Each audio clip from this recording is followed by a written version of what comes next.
Coach Craig, and I'm here with none other than IFBB Pro Seth Feroce, and we're going to get into everything today. We're going to talk about the things that you don't think we're going to talk about.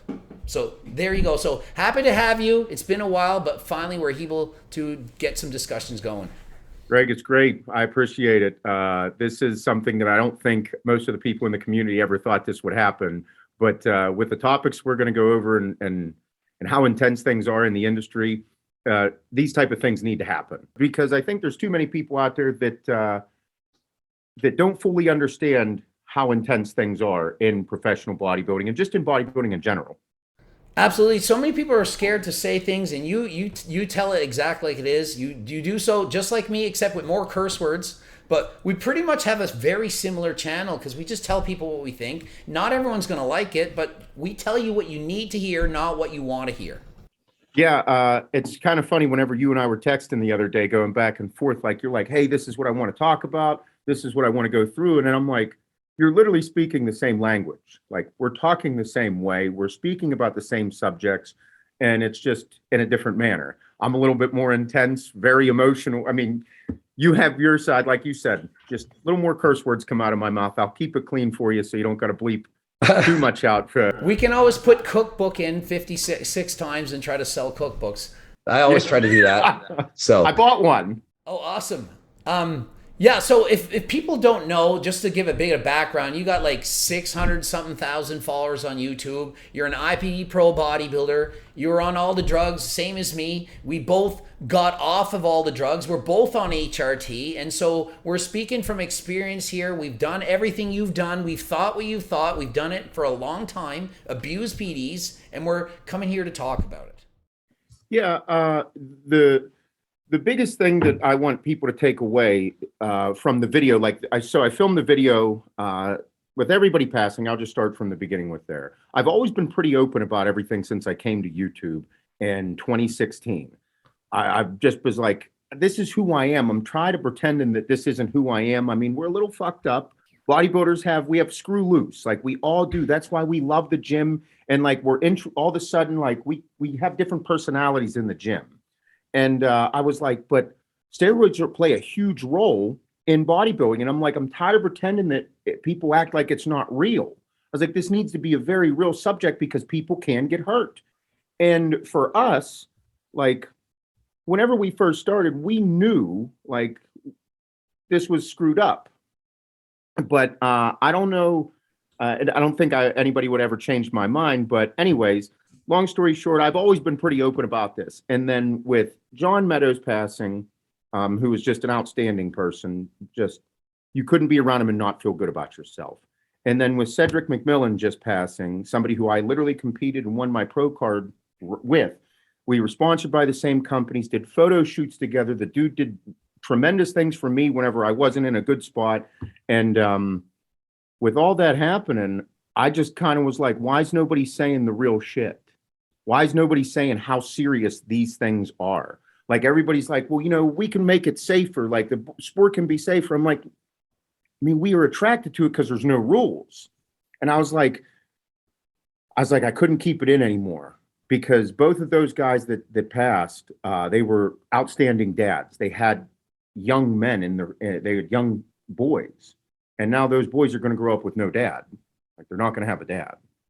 And I'm sitting there just boiling in my office, like clicking through videos, just scrolling through. And I'm like, that's it, dude. I'm losing my shit. I was like, I'm just too pent up. Me personally, over the past like week and a half, 10 days that this has been going on, I've had a whole new reflection and a whole new outlook on life. And I'm like, life is very special, and it's how you want to live it. Like I said in the video, I'm not passing judgment, but we all need to wake the fuck up and start having real conversations so that everybody understands the severity of it, how to be safe if they choose to, and then like just progress forward. Because we have to take accountability for our actions. And that video that I did, I caused a big shitstorm in the industry, and I wanted to wake everybody up, and I think I did, in the sense of possibly scaring some people, because I got a lot of messages saying, hey, I'm going to get checked out. I got a ton of messages from coaches who coach a ton of pro athletes saying, thank you for making the video. I've had dozens of messages saying, I need to get checked out. Hey, after we're done this bulk, let's get checked out. I want to make sure I'm doing the right things.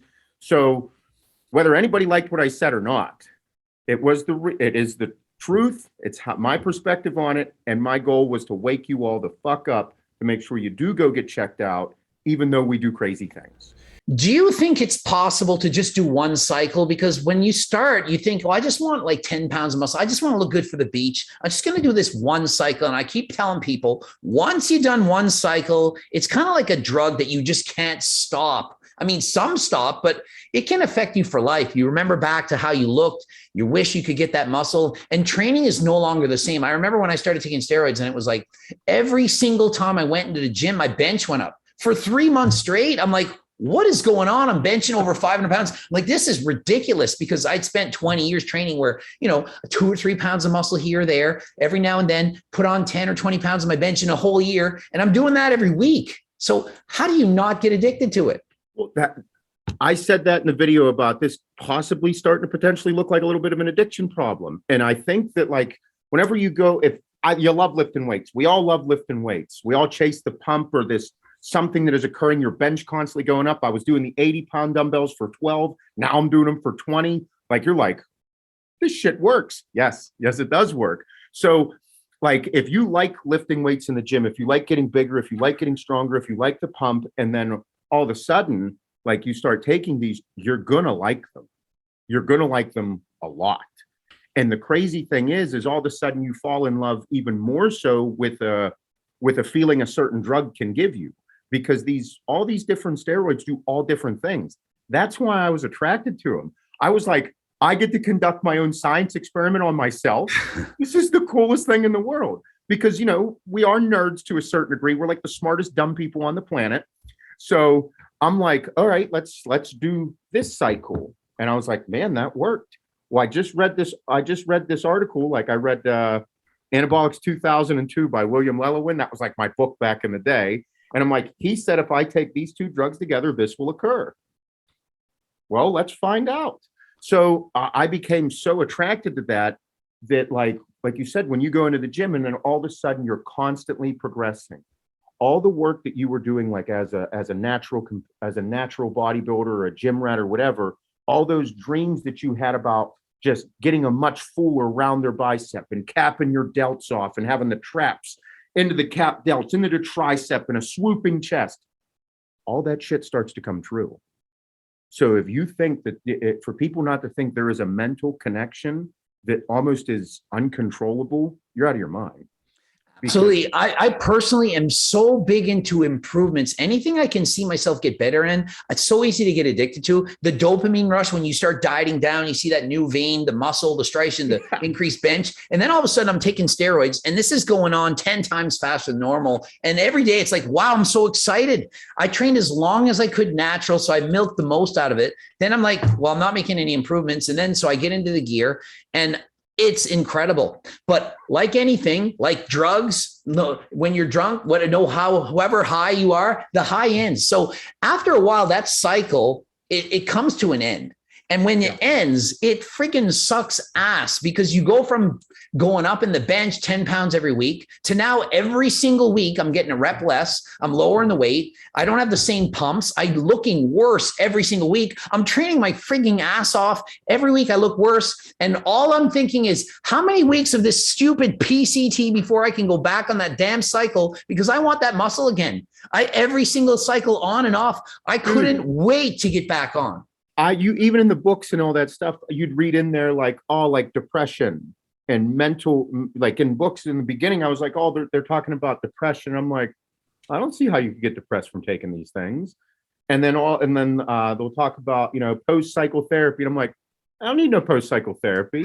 You just start thinking these things. I just spent $1,000 on this cycle. I don't need to worry about another $300 on PCT. Like, it's just a pill. I shouldn't be paying $3 a pill for that shit. You do need it.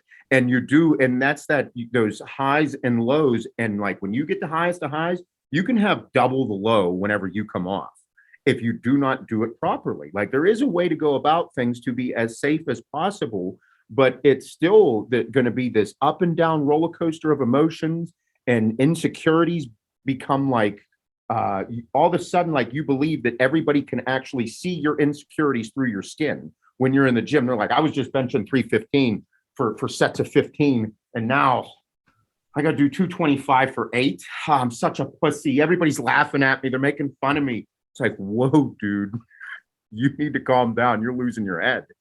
And that's exactly what occurs. It happened to me. And no matter how good you get, no matter how big you are, I'm watching Chris Bumstead delt training video yesterday, and he's going on. He's like, I'm a skinny bitch and this and that, and I feel this way. And he really doesn't feel like amazing until he gets to the point where he's at his best. So Chris Bumstead, unless it's Chris Bumstead at peak, he doesn't feel good. He's like, I'm kind of soft right now. I'm kind of like, I'm not that strong.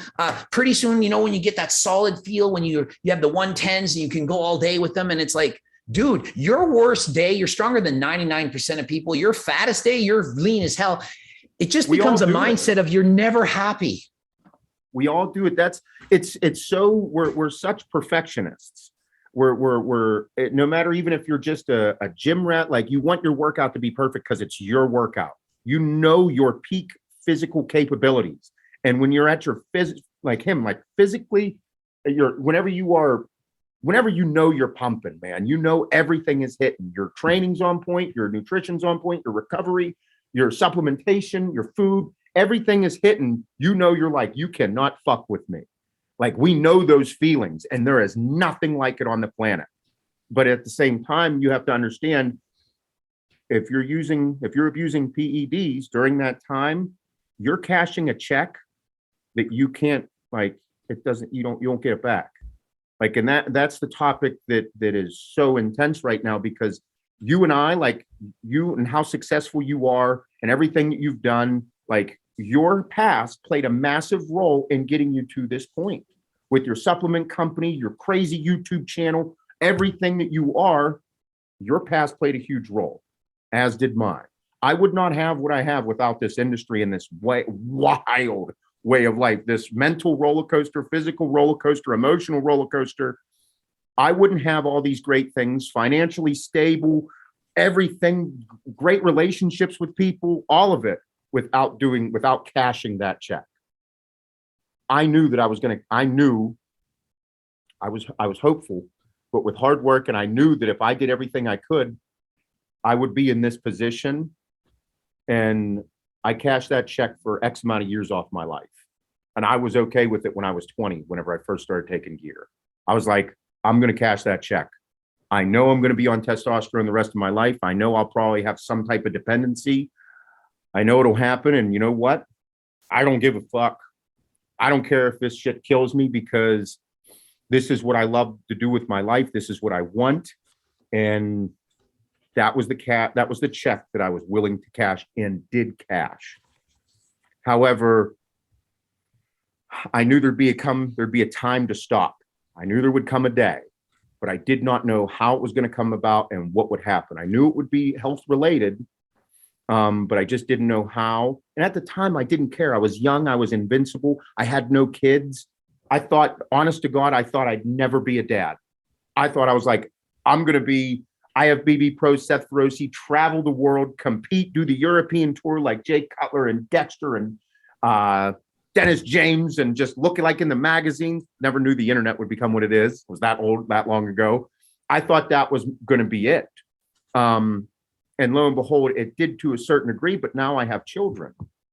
And even through the time I had my young daughters, I still was like, it popped in here and there, like, oh, I got more than that, more than just me. But I was like, they're looking at me.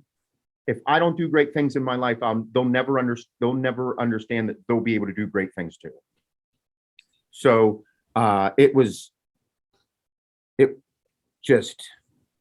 super intense. And there's that roller coaster of emotions, ups and downs in personal life. And my personal life was pretty crazy as well. People know I left in 2013, came back in 2016. But when I came back as business owner and Instagram bodybuilder, not as competitive bodybuilder. And I think personally, that's where I severely fucked up, because I didn't get off the test. I never really slowed down. I was the guy just abusing fucking testosterone, taking cycles, and then my TRT was just a cruise of 500 mgs. Not a good idea, Seth. You should back off everything. But and I never got checked out at those times from like 2016 to 2019. I just blasted gear. But the mental aspect of changing over that time, like to now, as my daughter has gotten older and I have my son, I look at life completely different. Everything has drastically changed in my head. Like looking at my daughter being 14 years old, like I'm like, now I sit here and I'm like, I don't want to die. I want to watch her grow up into her own person, her get married and have kids. I want to have grandchildren one day. That's a wild scenario. It's changing my way of thoughts. And then having a son and raising him, and these men that have passed away, that lost their dad, that lost their sons, they're no longer here. I want to grow up to raise my son to become a man. So all those things I just said jumbled into one thought is pretty difficult to do because it's super layered. And I mean, for me, this sport is so intense and so crazy. It's so fucked up. And people just need to understand how to peel back layers for themselves personally and make their own decisions, but also hold themselves accountable for what they want to do. And I think that there's so many success stories that people see, but they don't see all the people who aren't successful. They see yourself, they see me, they see Chris Bumstead, who's like in his early 20s winning the title. And they're like, well, they all took gear and look what they did, and they're not dead. And it's like, for every one success story that we talk about, there's 1,000 that did the exact same thing and nothing great happened. There's so many people that are abusing PDs. They said, well, I'll get the body, I'll have the social media, I'll have the title, I'll have the women, I'll have the men, whatever it is. And it's not the case. And also, just because we look like we won, how do I know I don't get a heart attack next year? You know, we don't know. And so although I look healthy and I feel healthy, how do I know? I don't know the damage that I did. I just try not to think about it because you never know. Do you think that the majority of people do know? Like, do you think that they know, like, do you think that they know that taking these things are harming them? I think that everyone knows that they're not good for you, but I think every single last one of them thinks it's not going to happen to them, because that was my mindset. It's like when you're younger, you just don't think it will happen to you. I see these younger guys like Brandon Harding, who I've done like 5 videos on. He wants to get the pro card. He's done all the cycles. And it's like, I'm doing the insulin now. And I'm like, what are you doing? Like, they just don't realize it. They think, well, I'll get a pro card and I'll just quit at 30. And it's like, you're not going to turn pro and just magically quit. And you think that just because you quit at 30, you beat the game. Just because you stop taking steroids after 10 years doesn't mean it's already done the damage that it was going to do. Sure. And I got a ton of messages from people being like, well, do you think TRT bads, or how bad do you think this cycle is? And I'm like, guys, it's like the human body is capable of incredible things. It's like, look at the construction worker that's a functioning alcoholic that smoked cigarettes for 30 years. And you're like, man, how are you still alive? The body is capable of incredible things, and everyone is different. Like, your weaknesses, your side effects from something could be different than the side effects for me. Like, that was part of making sure that you study what you're taking and not just piss into the wind and hope it's okay. But the body is capable of recovering and doing incredible things. And when you're young, I mean, like your body can bounce back like that. However, over time and how we are, like, we all push the limits. Like, that's all the motivational videos are about in bodybuilding, just pushing the limits, and we love it. That's why we loved it. That's why we're attracted. We're like, no rules, push the limits, sign me up. So, but I think that people just need to be more aware of how intense all of this is. Yeah, and I want to bring this up because this comes up all the time. Like, what's the difference between abuse of gear and not abuse? And I'm going to do a safe cycle. And my opinion is there's no safe There's safer, there's better, but there's no safe. And to me, abuse is anything above and beyond what's prescribed by a doctor. So if you're taking, oh, I'm only on 300 milligrams a test. Well, if the doctor prescribed you 100, that's too much. I just did a video yesterday. A guy was given HRT, 100 milligrams a week, 23-year-old. Fine. Maybe he needed, maybe he didn't. But then he said, yeah, I want to compete. He did 400 milligrams a week. It ruined his body. He had cystic acne, bleeding on the bars, wearing 3 shirts, it's sticking to him at night. He's in bed, waking up, nightmare, the mental part of it, the soul, all horrible. 400 milligrams. Most people be like, that's nothing. That's safe. It's not. 100 milligrams was his dose. 101 is abuse. The doctor's never going to be like, hey, it's a good idea. You're going to take 400 mgs. Doctors aren't going to do that. We, like I was saying, we just like to push the limits. And yeah, you don't want to judge people for the crazy shit they do. But like, if you're going to be crazy, if you're going to do this and you're going to abuse them, it's okay. Like, it's your life. You do what you want to with it. We did it. I did it. I loved it. But don't try and teeter the line. Don't teeter the line. You're like he was doing 400 mgs a test, and then all of a sudden, like the mental things, and it's like, dude, but you think everybody like me, like I look like I got my shit together. Like my company's doing good. I got a beautiful family. If you don't think that like at nighttime I lay down and don't let the day run through my head and go through my own insecurities, you're crazy. We all have them. And when you take steroids and you elevate your testosterone levels to wild numbers, you're going to have some shit going on in your head that like, why was I thinking that? Does everybody else think like that too? I don't think they do. Am I okay? No, you're not, bud. You got 1,000 mgs of test running through your fucking bloodstream right now. So these things are they're all normal in our world, but it's not talked about enough. The mental health in this sport is not talked about enough because it's like you said, like, dude, you take more than the doctor's saying, take 100 mgs because he's like, this is what is, I've noticed, is the safest dose to take. And anything above that, you're going to start toying with some stuff that is not supposed to ever be toyed with. But that's the wild side that we love. Because, dude, the craziest thoughts that ever went through my head are whenever I was blasting Trent. I'm taking 1,200 mgs a test. The one time for 2 weeks, I did 700 mgs of Trent a week. I did 100 mgs every day. I could not believe what went through my head. Sweating at nighttime throughout the entire night, waking up in a puddle of your own sweat, and then having night terrors, not nightmares, but terrors. You're like, I think I am going crazy. Yes. Yes, you are. You also smell like metal. And so, I also took 700 milligrams of Tren exactly as you did. I'm doing 100 milligrams a day. And I'm saying I'm going to take the most I can take and not go insane. And I'm like, I can't do more. Like my heart feels like it's beating in my chest. I have so much anxiety. I can't sleep. I'm sweating. It's crazy. But I'm like, whatever my body can handle, I'm taking. So I took the most, like people say, well, what's your biggest cycle? The biggest cycle I could handle is what I would take. And it's like, that's what you're doing because you're trying to turn pro. You're trying to be the best pro and you do whatever it will take. You will. And that's what all these motivational videos are about. I will do whatever it takes. And it's inspiring. It's like, dude, to do what we've done it's insane. It really is. And that's like, it is the craziest fucking thing I can wrap my head around. That's why I loved it.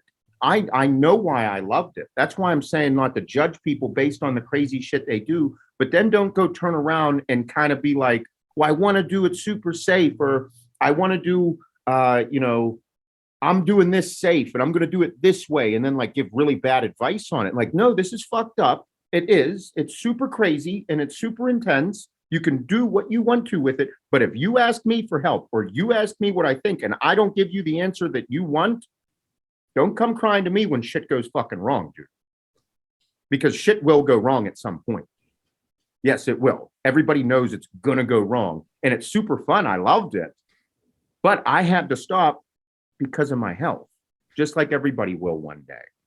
And it's hard not to be excited and laugh and like kind of, and in a sense, like glorify the things we did, because it's like, dude, it's awesome. They're accomplishments. But then at the same time, like, you cashed a check with part of your life. Everybody's got to realize that. And, you know, I think that, I think, like you were saying, you know, like as safe as possible, a lower dosage is always safe. However, dude, like, you're taking 400 mgs a test and you broke out in acne. Bro, I blasted 1500 mgs. I didn't get no acne. Got none. Just some big zits here and there, but never anything breaking out.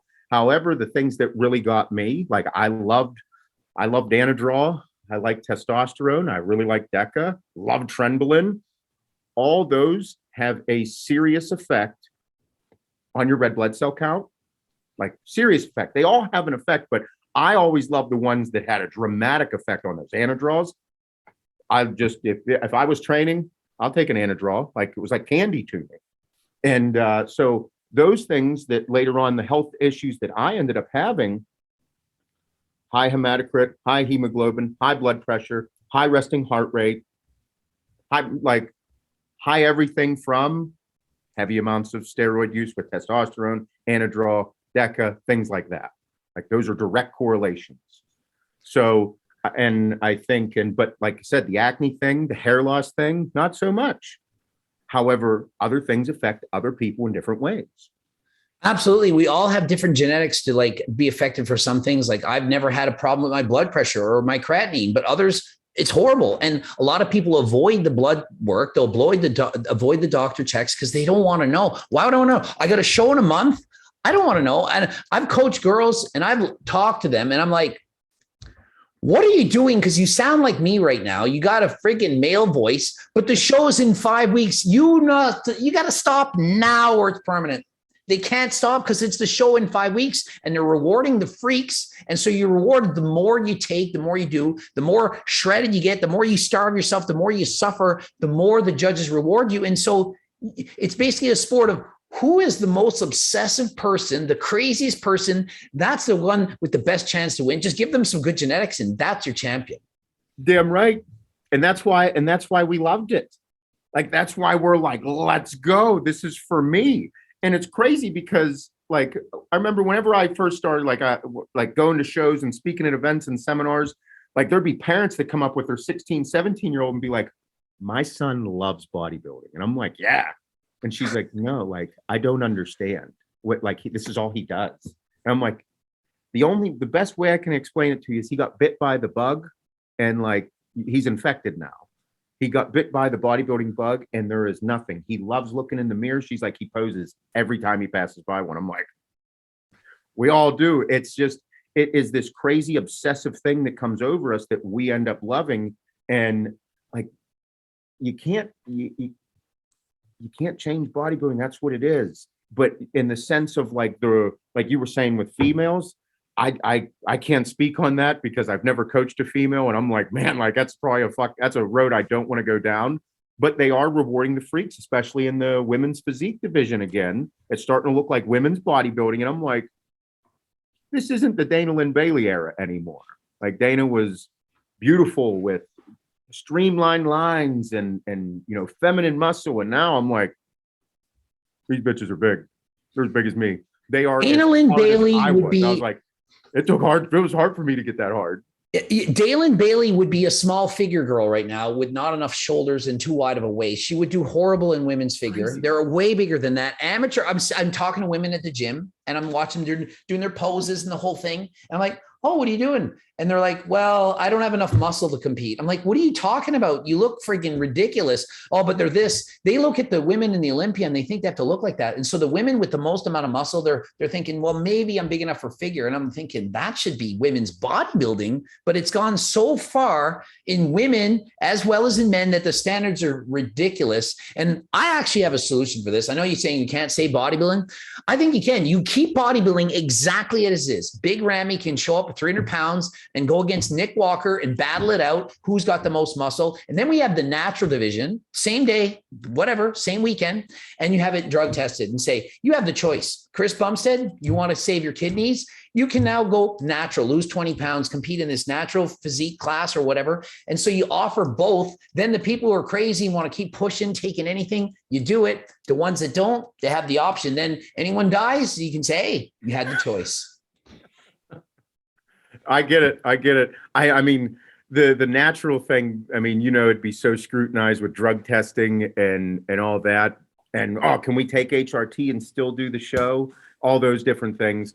The weight divisions, I love classic physique. And for me, that's the one that I love watching the most, just because of the level of conditioning, the streamlined look, the posing. I think they take a lot of time on perfecting their physiques. Not to say that the open doesn't either. That's not what I'm saying, or the 212s. But I love classic because it is streamlined, old school bodybuilding. They take so much time and dedicate it towards their physique and their whole presentation. And that's what bodybuilding is about. Like the posing that Terrence does is out of control. Same with Chris. It's incredible.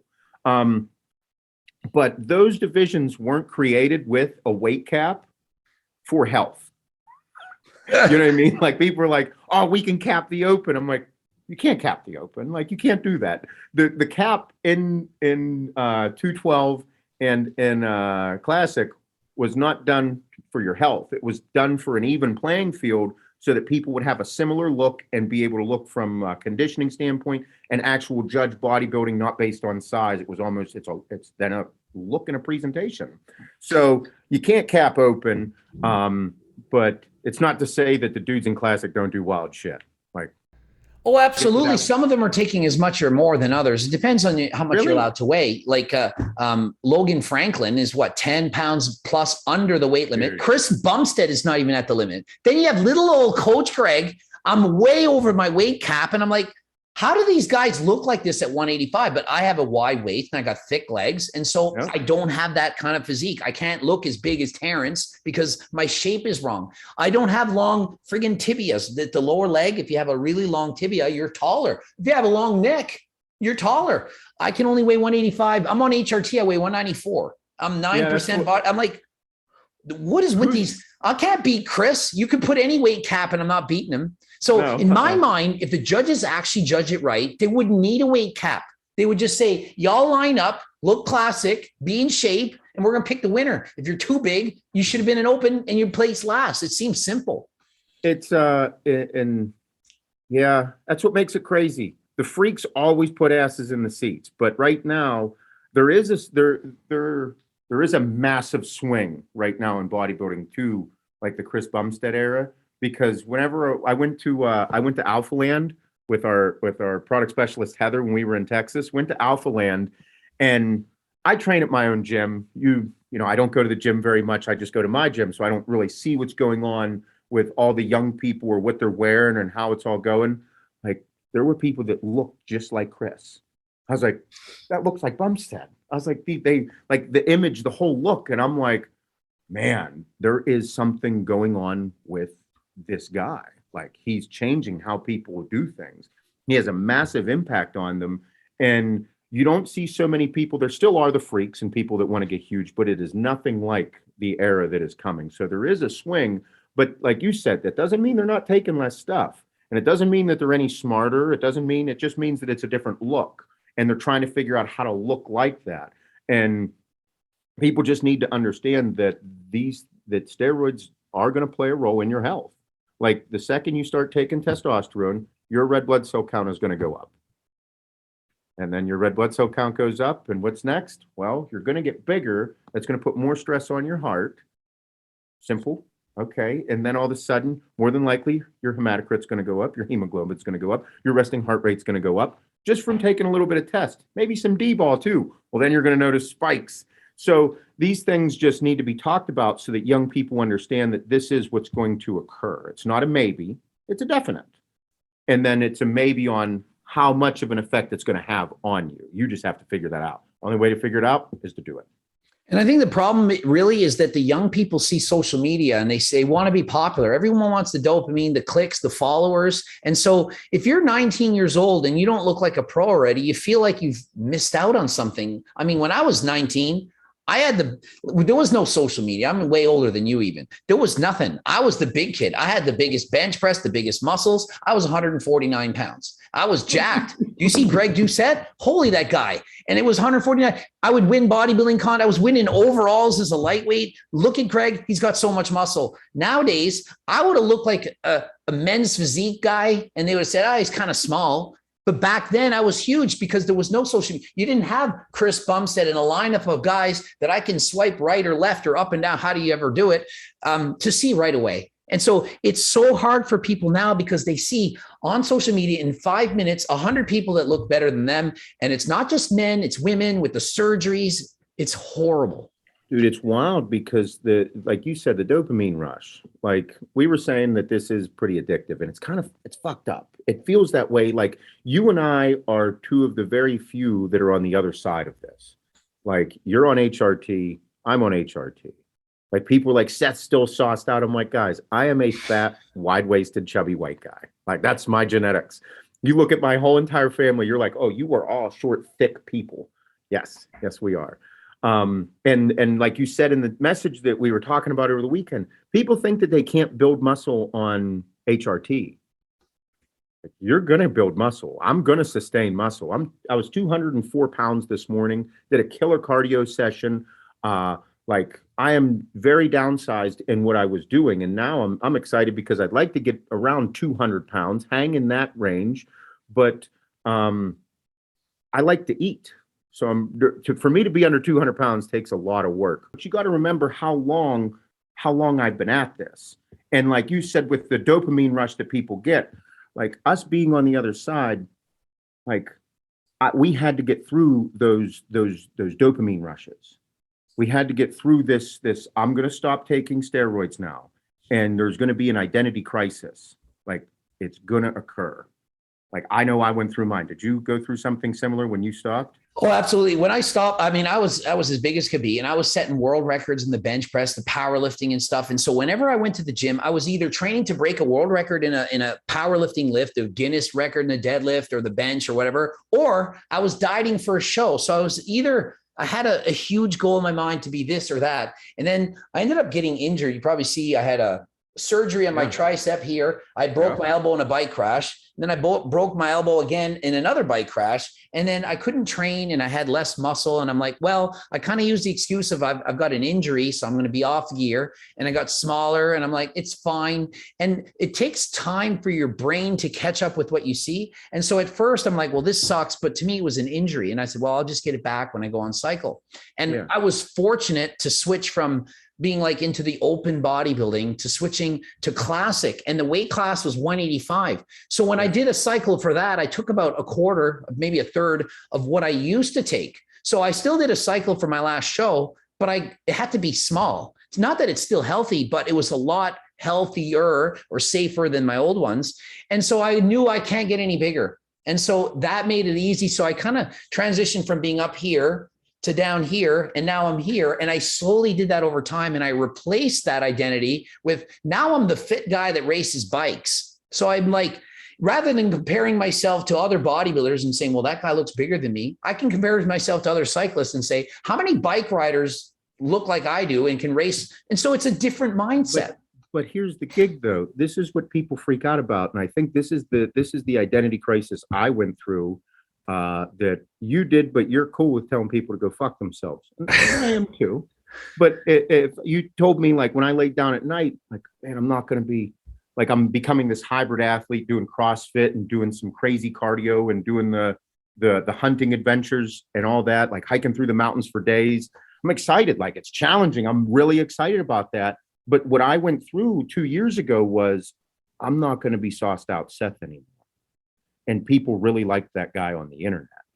And we were just talking how people swipe and you're on your phone and you're like, man, like you said, 19, 20-year-olds, 18-year-olds. Look at Anthony Mantello. Is that his last name? Yes. Great kid. But you're looking at him and you're like, look how fucking popular you are. How's that possible? If you're 19 years old, you're comparing yourself to him. And it's like, guys, pump the brakes. He is doing something very incredible. I love the kid. He's a good kid. He works hard. Seems like he got a good head on his shoulder. He's just smacking right now, dude. He's hitting, and good for him. And it's great. You don't compare yourself to him. Do you? And that was something that even me, after competing in bodybuilding for 20 years, you know what I mean? Like in it for 20 years, it's like, Seth, it's okay. You don't have to be sauced out, Seth, forever. Everybody watching this, it's okay. You don't have to be sauced out you forever. You can transition your life and change how you do things, because you'll have to. You can't be 50 years old, taking 1,000 mgs of test and thinking you're going to be healthy, giving advice that I'm healthy. Don't do that. We all know that's a lie. People can see the bullshit. It's okay to say, I'm fucked up and crazy at 55 years old. I love eating 5,000 calories a day and taking 1,000 mgs test. That's fine. Don't give health advice. Please shut the fuck up with that. But it's that identity crisis that people go through, and it's scary because you're like, man, I know that one picture I posted of me, that most muscular. People love that picture. I should post that again. Like, it's okay to change and develop and evolve in life. And that's for me, like these crazy CrossFit workouts, I'm functional and fuckable workouts I'm doing. They're not CrossFit. I don't do CrossFit. But that I'm doing, like, people are into it, and I love it. I'm like, see, it's okay. It's reassuring to me. I'm like, it's okay. You're good. And these people need to understand that it is okay. Like, you're going to go through a huge mental swing that you're terrified of, because your identity for decades has been the sauce. So it's okay to change and evolve. You just have to understand it's necessary if you want to have longevity of life. And it's harder on your channel, and it's harder on your business. And I know I make way more money on gear. I was strong.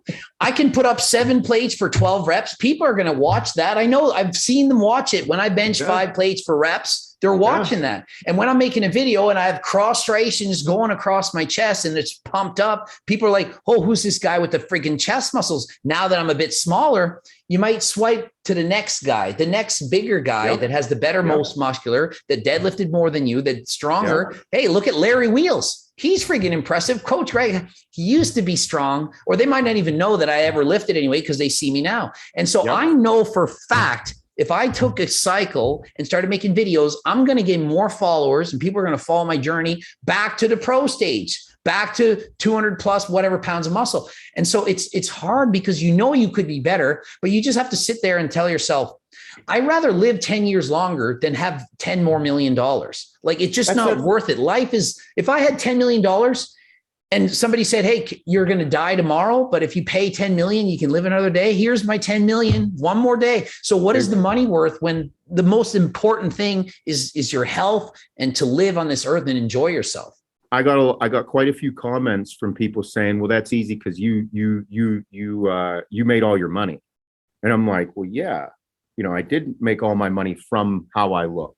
However, now I'm looking at things, and like you just said, if I could pay $10 million to take all those years back and be broke right now in this position that I'm in, and be like, I spent every penny so that I could get those 10 or 15 or 20 years back, I'd be like, I can make more money. Here, take it. I'll go make more money. And it's just that thing of evolution of the mind and who you are as a person. And I'm also pretty confident that I'd be able to make more money, but it's like, I'd give it all up for that, because the new aspirations in my life that I have currently give me very similar feelings that I had back then about what I wanted to do in bodybuilding. So I know that, like, a new passion in life has come that is coming over me now that I can't wait to experience, because it's so similar to that. I'm like, man, I haven't had this feeling in a while, and it took me 2 years to get to this point. It's not overnight that these feelings will come about. So it's great to have a new passion for something, but it does take time. And that's another hard thing a lot of people don't want to go through. Like, you got to want to do this, just like you have to want to become a pro bodybuilder and be willing to sacrifice all of those crazy things to get to that next level. And at this point too, you have to it's just a different type of sacrifice. It's a different type of mentality. super difficult. Now, I think to me, life, it's all about being happy. And we talk about success, about money, about growing muscle. To me, happiness and having made a lot of money, and I'm going to bullshit people and say I'm just making a couple of dollars. I make a shit ton of money with supplements, cookbooks, and everything. I've sold not quite 100,000 books, but it's getting there. So I've made a lot of money, and it's fun. And when you sell 1,000 cookbooks in one day, of which I did 1,000, and they're $100 each, people can do some quick math and say, does he actually make I made a lot of money. And then after that, I never sold that many ever again. The amount of dopamine that was released in that one day, when you make $100,000 from, I was doing pretty good at making like $3,000 a day. I was like, holy shit, I'm making $100,000. I was like, what just happened? I felt like I was on every drug in this planet all at once. Oh my God. And then all of a sudden it's like, now what? And I'm like, the next cookbook, the next video, the next this. I'm like, I've never been able to get that high in my life. It's unfreaking believable. And so you think that all this money is going to make you happy. And I'm talking to other people. Sush, he's a famous guy. He bought a Lambo Urus, same as mine. And he's like, yeah, now I'm bored of it. I need another one. And he went from this car to that car to that car. He's like, I'm not happy anymore. And it's like, he's like 20.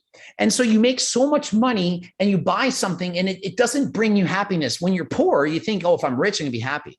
I've gone in every state where I had a cardboard box and I'm sitting on the floor and I have no money and I owe my lawyer $52,000 and I'm under house arrest. And I'm like, this freaking sucks. And so I worked my way from there. And I've decided happiness comes from having a little bit more than you had yesterday.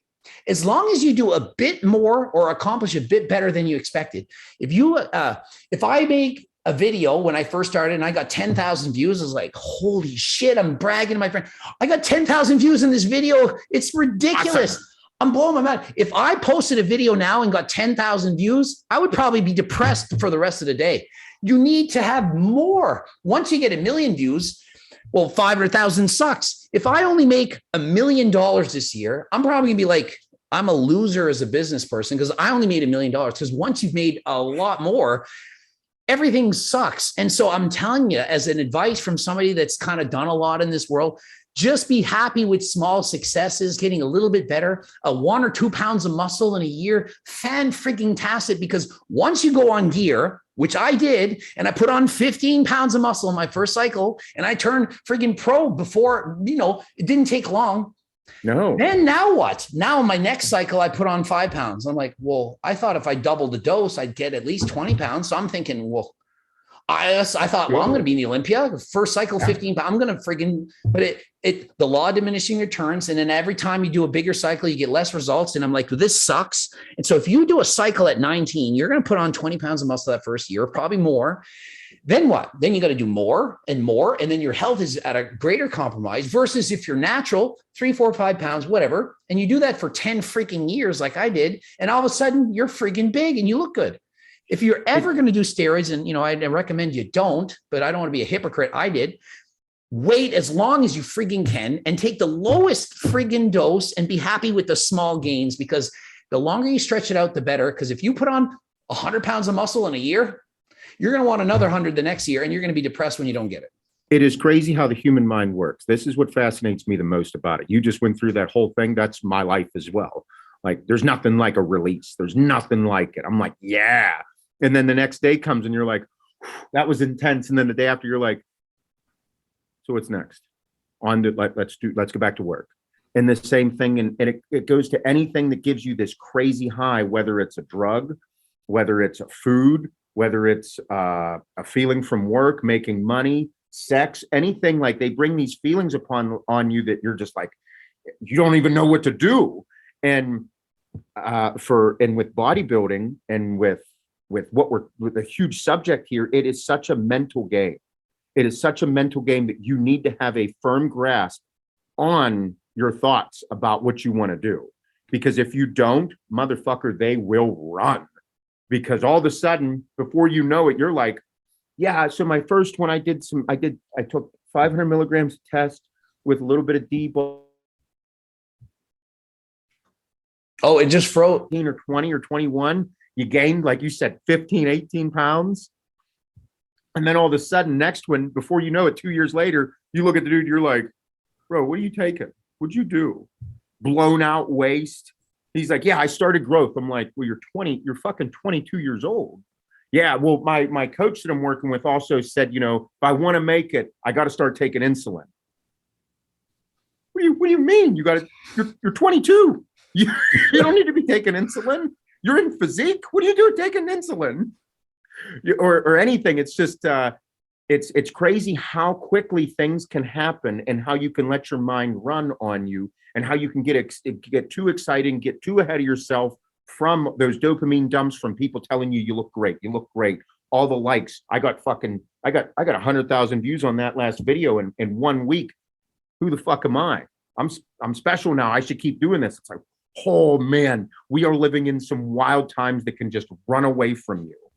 So that firm understanding about what you want to do, and then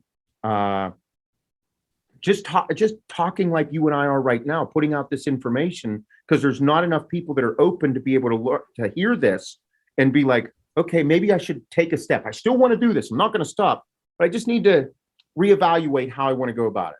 I don't need to get too excited. More people need to talk like this. More people need to have these conversations and be like, dude, you're good at gaining 10 pounds in a year. Holy fuck. You gain 10 pounds in a year, dude. You're good. Did you take, like, when I was young, the guys that started, the York brothers, that's where I started lifting weights. They were natural competitors. They were all like 5'3", 5'4" guys. And they all were around that 150, 145-pound weight class whenever they competed. Tremendous legs. They were known for genetics. And like, I'm 2 inches taller than them. And I'm 17 years old, just gaining muscle. 18 years old, I'm like 175 pounds in really good shape, like a thick old boy. And they're like, we know the direction you want to go. I'm like, yeah. They're like, just be careful, dude. And they're like, you need to imagine when you gain all the weight you're talking about, that you want to gain another 10 pounds. They're like, go to the grocery store and buy 10 pounds of beef and put it on your body. Like, that's how it would look, metaphorically, not literally.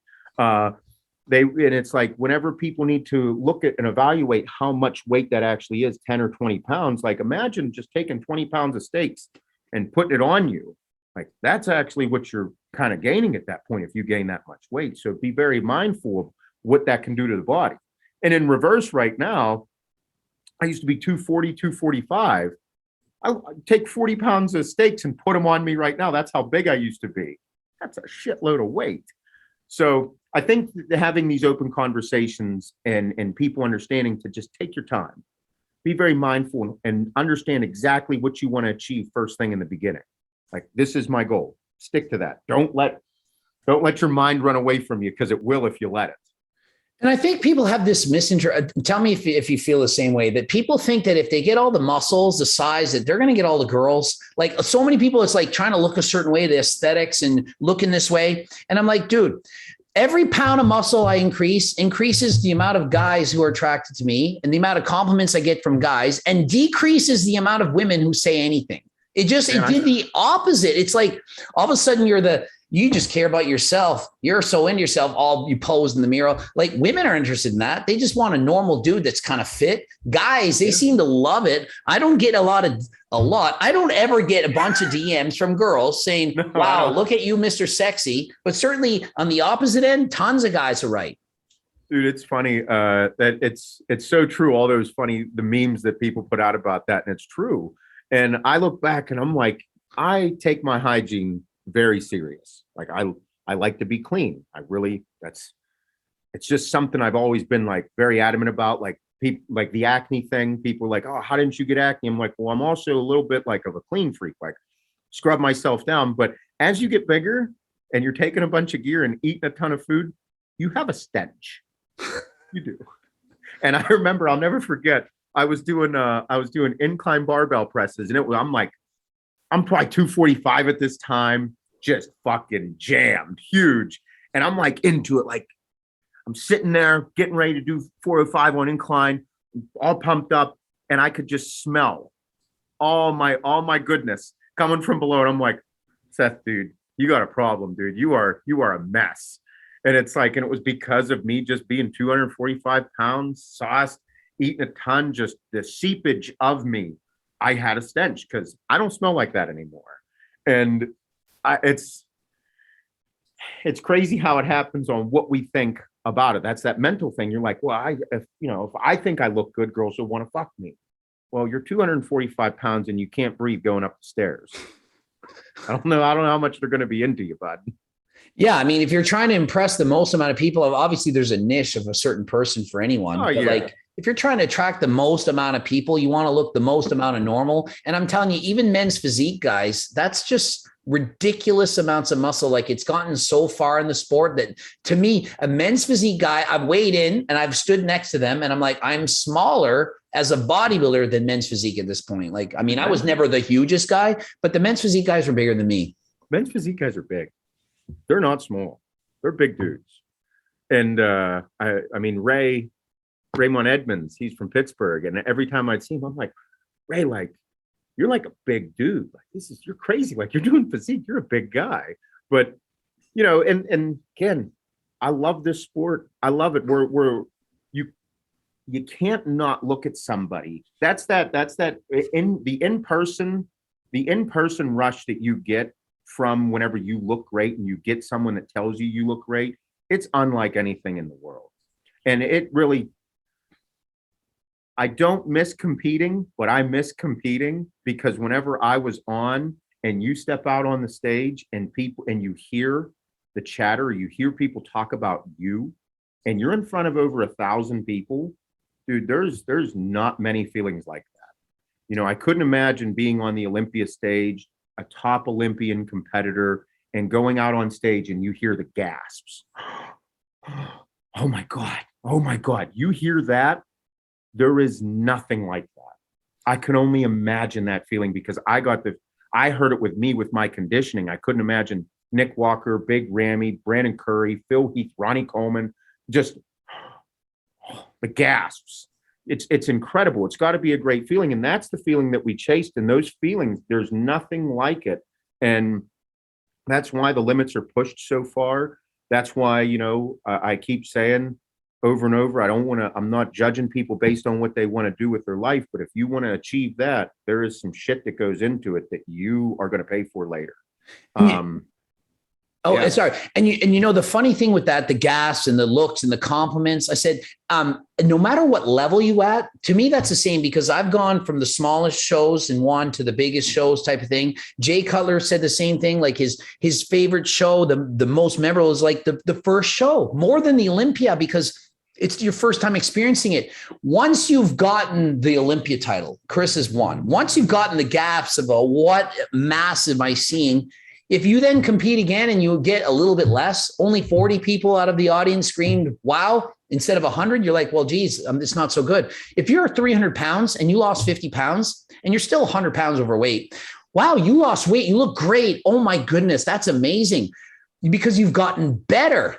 But if you go and get worse, that's when it's bad. So in my experience, no matter how good you get, as long as you're improving a little bit. And so when you're dieting for a show, all the endorphins, the dopamine from like weekly, you're looking better, the compliments in the gym and people are seeing you competing and they're like, how many weeks out are you? 6 weeks. Wow. You look like you could compete tomorrow. You get all that stuff and you feel good about that. And so it's really hard to it's really hard to say, go back to normal. That's the problem because you can't always get better. You compete to the show, then it's off season. You put on 20 pounds and then all of a sudden it's throwback Thursday to when I look good. And then that goes on for the rest of the year. And so it's this hit or miss thing, the mental strain, and then you feel fat. You're 12% body fat. You feel fat because you were 5 a month ago. And then it's like a never ending thing. Let me ask you eating disorders. Yeah, that's another one. Eating disorders, dude. There's so many things that come into this. So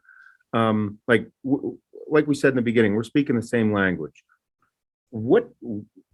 How do we continue to inform people about the mental side of this all that?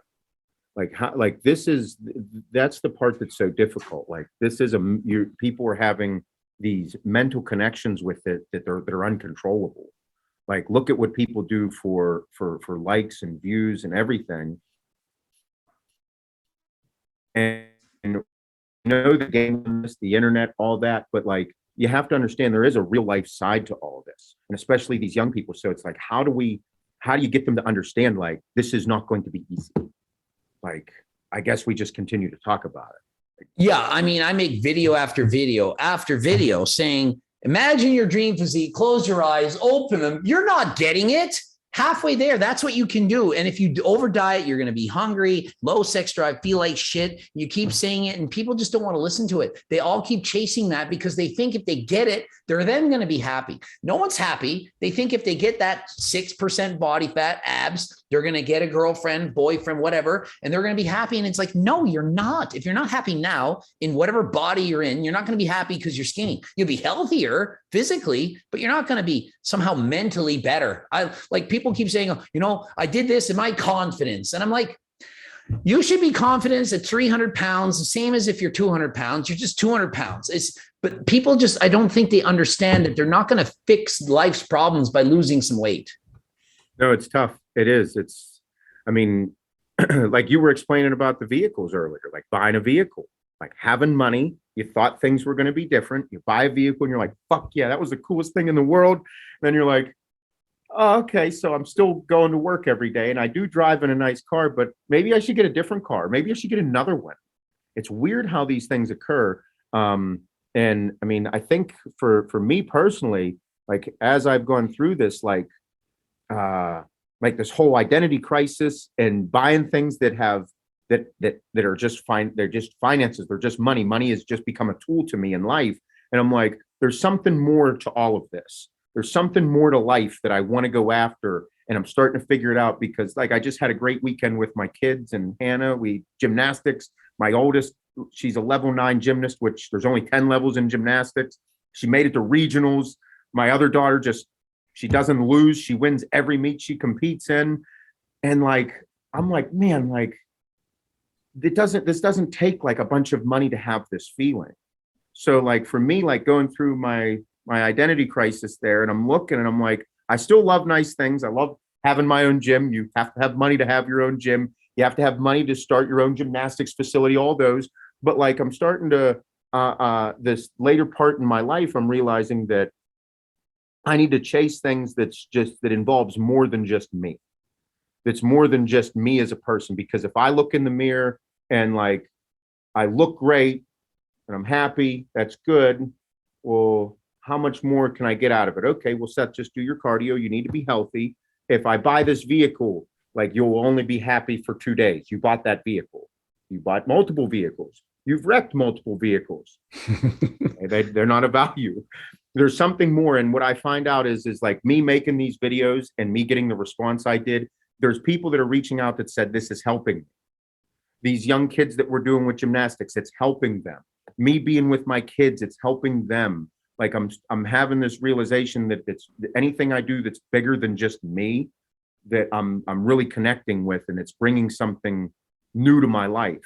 And the only way to get to this point, I do believe, is through experience of all the things that we're talking about. Like, dude, you couldn't talk like this if you didn't do all the crazy powerlifting stuff.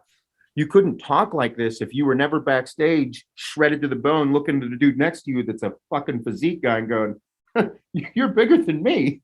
Like, all these experiences matter. And the only reason we have them is because we were doing that wild stuff.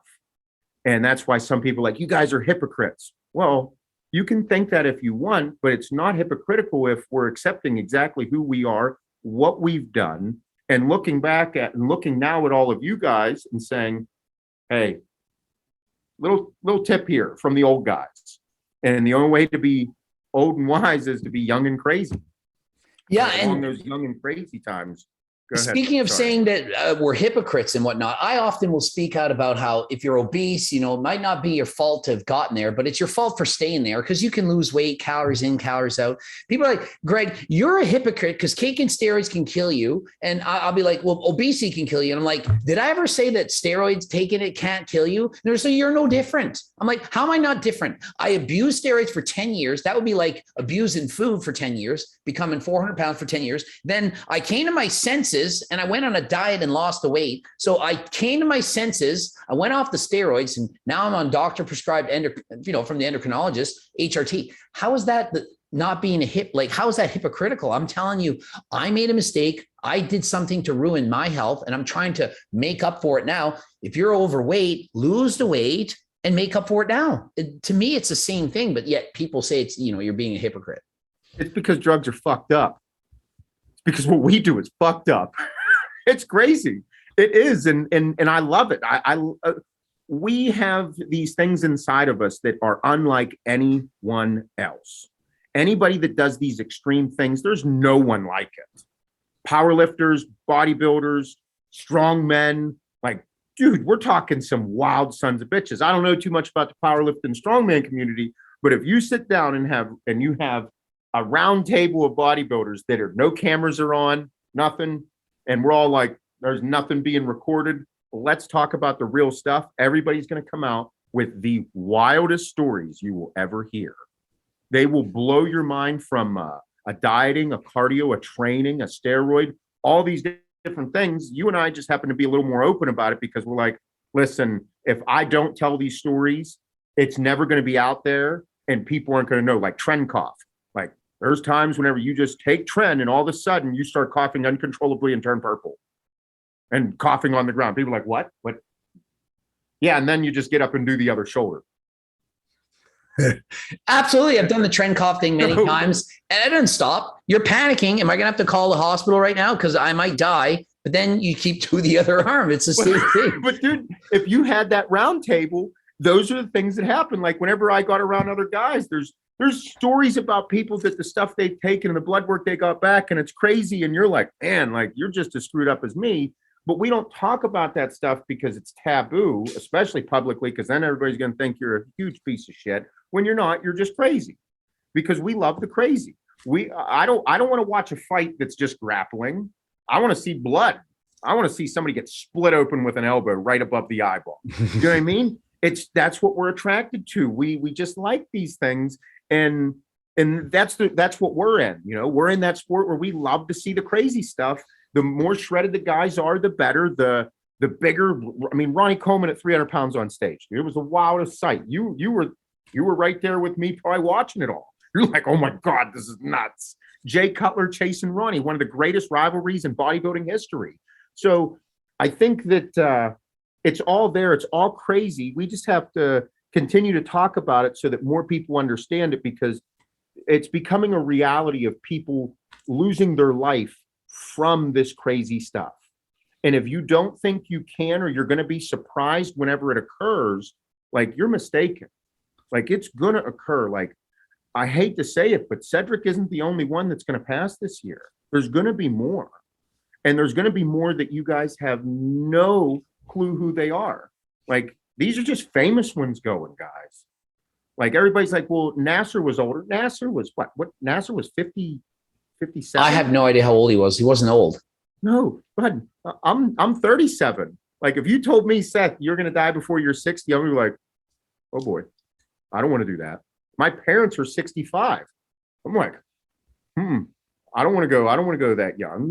But whenever I was younger, I was like, I don't give a fuck. Let's go. That's old. It's mindsets change. Yeah, absolutely. The younger people you are, I think you would take the magic pill to win the Olympic title. But when you're 40, 50, and you're like, wait a minute, I've had time to reflect. No, I want to be 100. There's none of this diet 60 thing anymore. And I think for me, I've been lucky because I've competed the natural thing for like 20 years. I did bodybuilding and I did powerlifting. So I got to experience both sides of it. I got to be the natural bodybuilder that hated the people using steroids, hated it because I'm competing. I'm like, I would blow you out of the water if I was taking what you're taking. And it was true. So I hated it. And I eventually switched over. And so I'm this Mr. Natural guy. And, no one's telling me anything they're taking. Then all of a sudden I'm talking to somebody and it's like, yeah, competition, getting ready. You're taking I'm like, I'm on this, and this. And they're all like, you join that club. Holy shit. You just said exactly like, and then they're like, yeah, I'm on it too. Cause everyone's natural until you tell them what you're taking. Then everyone comes out and says what you are. I remember one time I was talking to 3 girls and I'm like, I'm coaching the 3 girls and they're all on Anavar. All 3 of them are saying they're natural to each other. And I was like, I felt like getting in a huddle and saying, you're all on Anavar. Like, but because they're all keeping it secret. So there's so many people using PDs. And I think people think they'll go to the gym and they'll point at you or me and say, yeah, those are the guys on gear. And all those people are natural. Meanwhile, Half the people in the gym that are on gear, they don't look like they work out, and they're on them because they want to look like they work out. People have this misconception that if you take steroids, you're probably going to be a pro bodybuilder as long as you take high enough dose. But in the real world, people just want to look okay. They just want to fit in. They just want to be better. And so steroids are abused by everyone, not just bodybuilders. No, you're right. And there's this, it's so many layers. There's just so many layers to all of this. It's so intense of a conversation. It's so wild for people to be able to wrap their heads around it, especially normal people that are just watching videos that have never even, they've thought about it, but they've never actually went and did it, because when you do it, you like get this connection to it.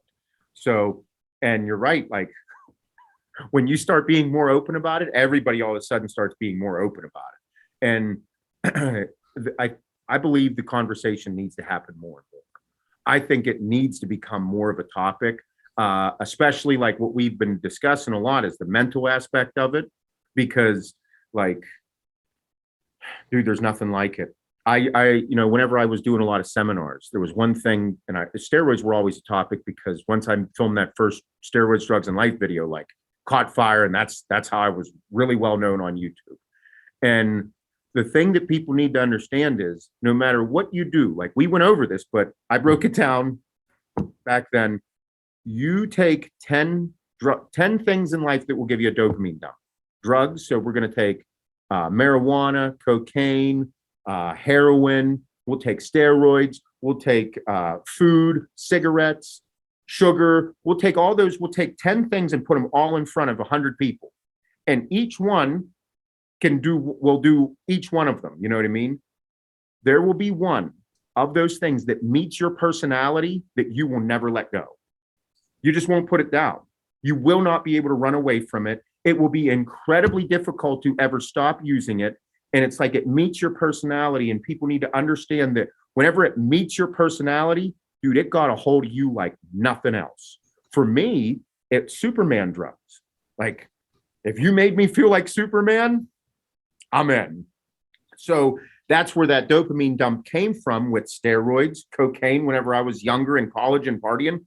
I loved those things. Meanwhile, like people got addicted to opiates and opiates. So the pain pills and all that, like in college, like you want to do some this and that. I'm like, no, I don't understand why you would do that. If it doesn't make me feel like I can run through a brick wall, I don't want to do it. So it's and this conversation needs to be very real with a lot of young people to understand life, because whenever you do something, there is going to be a consequence. For every action, there's a reaction. For me, certain things, the reaction was, you liked it too much, dude. Yes. And the whole reason that all these things were created were designed for you to like them. I like the way you put that, where you have all these different drugs lined up and you could take anyone. Cause I'm thinking the same thing. I'm like, okay, like painkillers and stuff, it does nothing for me. And mentally I'm like, I don't know how people get addicted to it, but like, I'm not there. I haven't understood, but you give me something like cocaine or steroids or something, Adderall, to give me some energy. I'm like, man, that's what I'm going to want. That's the addiction that would happen for me. But something like alcohol, it's like, it slows me down. I'm tired. Well, that's not for me, but for other people, that's what they want. They want to escape, or perhaps it's mushrooms or psychedelics, but there's always going to be the drug that gives you that feeling that is the problem for you. It's really wild, and not enough young people take those things into consideration, because all of those are very real parts of life. They're going to be presented to you throughout your entire life, and you're not going to really know what the fuck to do, because they're designed for you to like them. Like they are like a Twinkie or Oreos, like what they say, like they did studies that they're just as addictive as crack or something. You're like, holy shit. But it's real, because whenever one of our employees has an Oreo problem, just eats them all the time. Like, I'm like, bro, you got to slow down. Like, that shit'll fucking kill you. And then, but for me, chips, salty items, that's my thing. If I go to a party, I'm like, well, yeah, I'm going to have a diet pop and eat pretzels and chips. I love them. We have these attractions, and everybody has them about something. And we just need to understand that they are very real.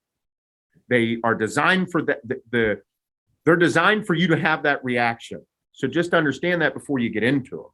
And I think that that's the thing for a lot of young people, even people that don't think like this, that are older, that are much older adults. need to understand, like, it's serious. It's not a joke. You're going I to think like the it. only way to overcome it, but like you have these triggers or trigger foods, like I can't have ice cream and cereal, things like that in the house because once I start, I can't stop. I mean, if you're an alcoholic and you got alcohol available, well, how are you going to stop?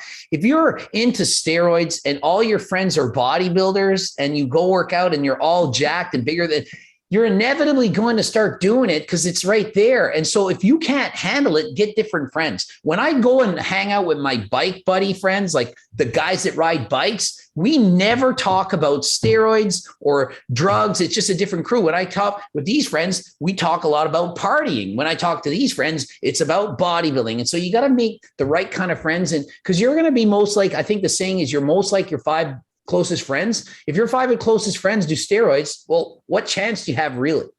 No, you're in 100%. That's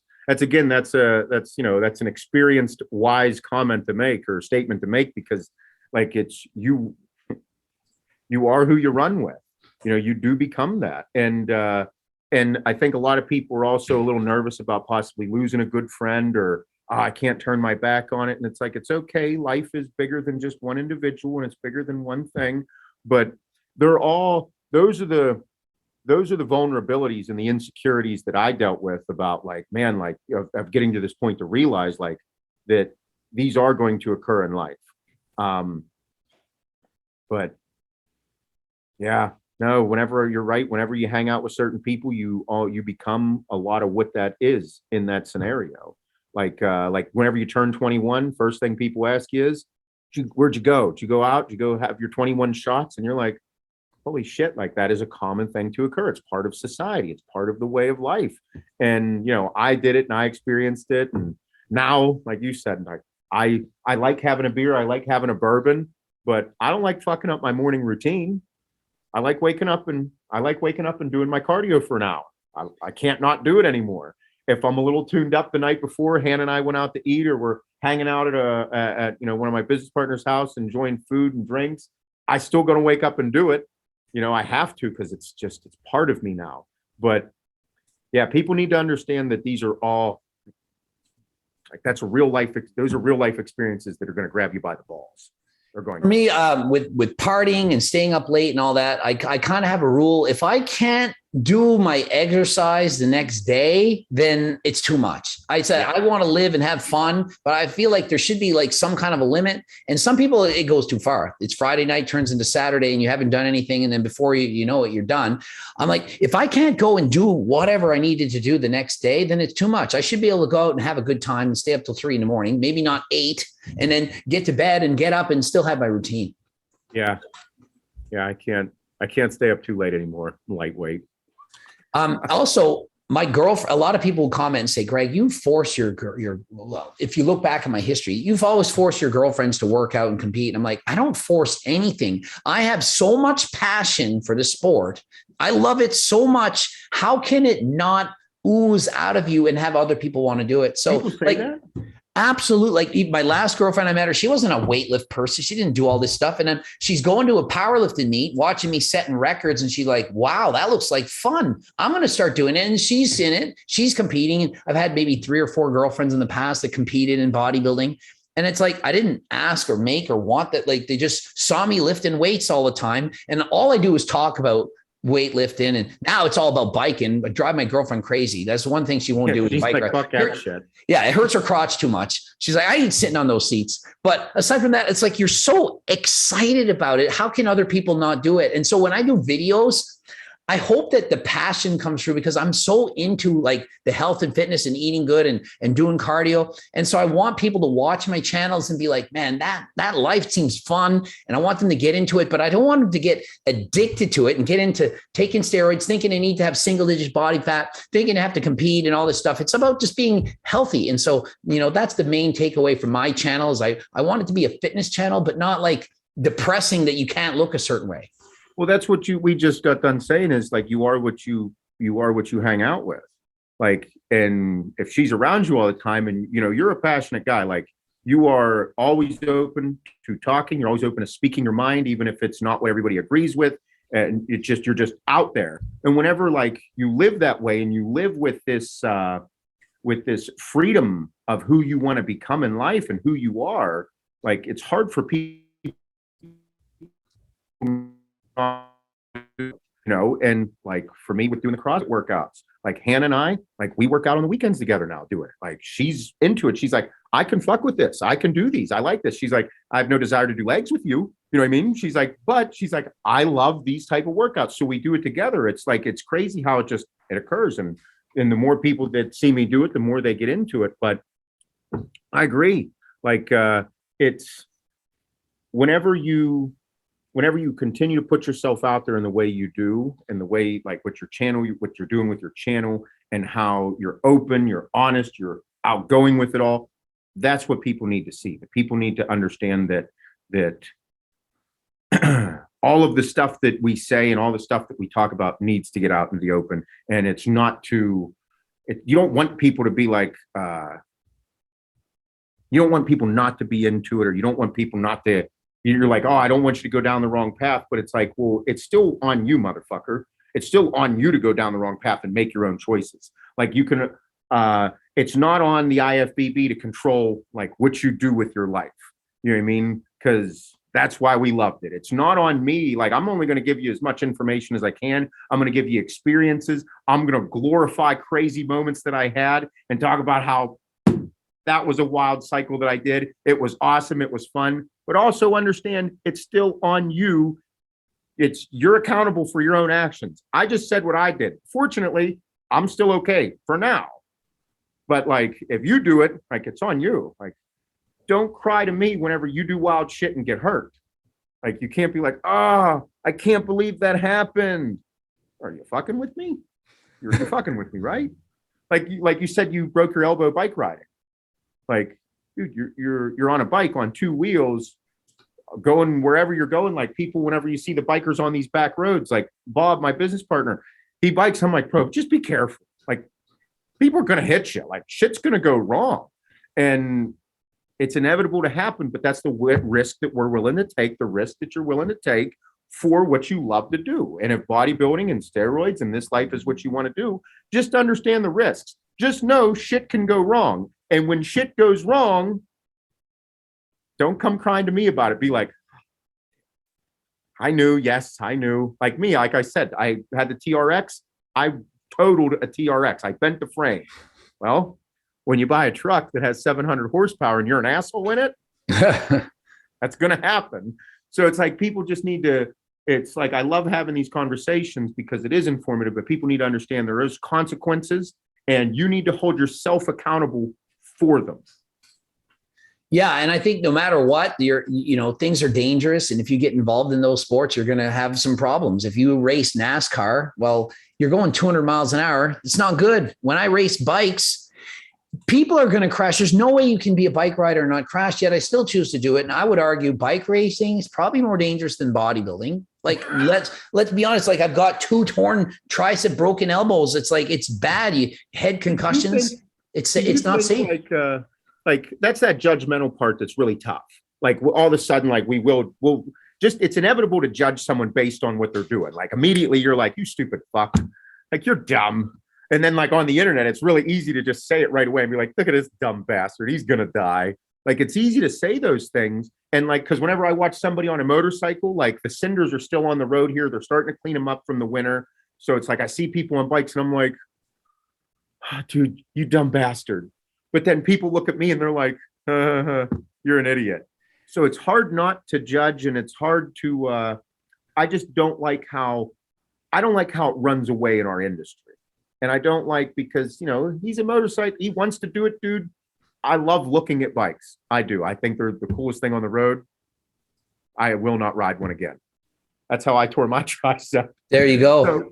But it's like, I think it's so easy and so quick to judge on things because, especially in bodybuilding, because everybody knows that there are steroids involved. So it's easy to judge someone right out of the gate. But I think everything, there is a risk associated with everything, and you just got to decide which type of risk you want to take.